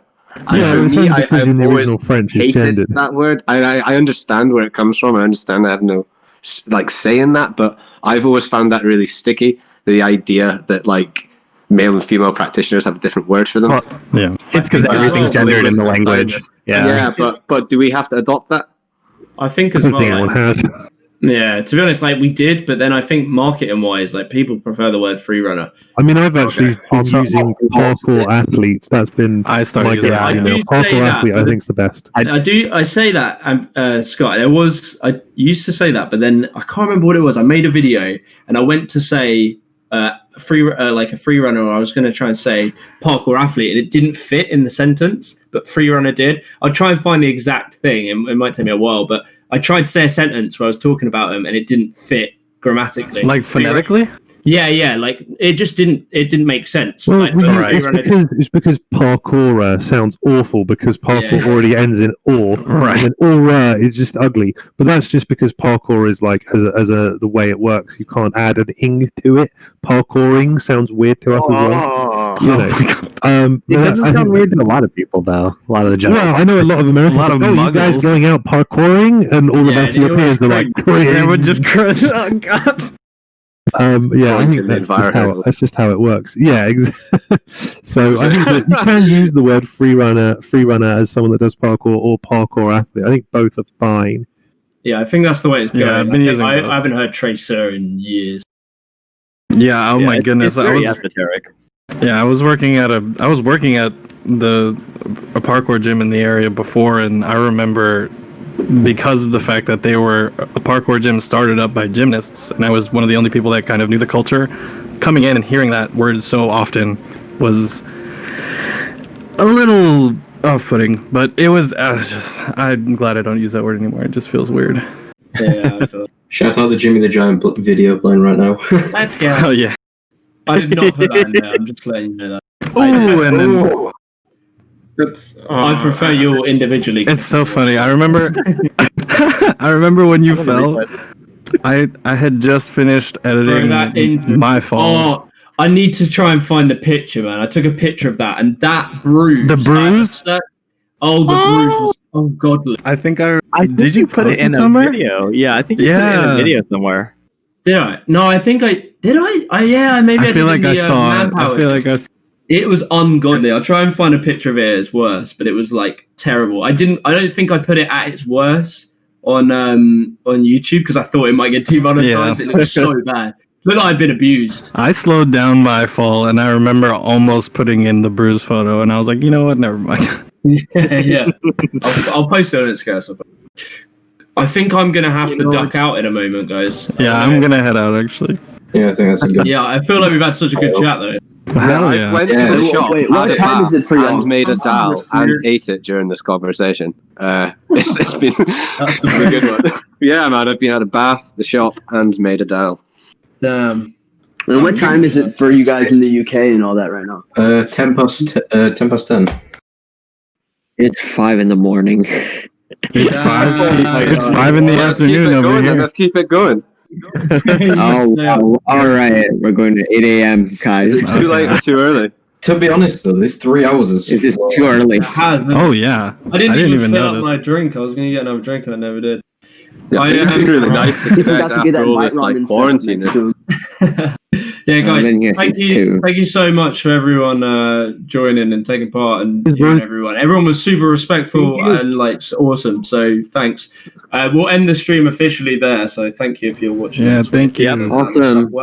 If you guys want to continue conversating, I will keep the parkour philosophy relevant in 2020 thread up for the rest of the day, and then it will be archived, but you can still find it. If you like these kind of discussions, we will be having them more regularly, but we also have text discussions in the serious discussions channels. There's channels for careers, marketing, coaching, culture, philosophy, competition, governance, admin, and job opportunities. So please participate in those. We have regular conversations there as well, and we'd love to all hear everybody's thoughts on a regular basis. Tom, thanks for all this, mate. You're absolutely smashing it. Hell yeah! Yeah, just to let you guys know that Tom organised all the stream, all that stuff you're seeing on there. I'm mentally incompetent and I cannot make that. Who'd have thought that one of Parkour's most organisational wizards would just happen to be the Ramen Don Tom? Damn, that's a name change. The Ramen Don Tom. I love that. I'm gonna have to change my name to that. Please. That's perfect. That's perfect. Oh, I love it. All right, guys. Thank you so much. I'll catch you another time. Yeah, you guys have a good one. Bye. Thank you, everybody. Bye.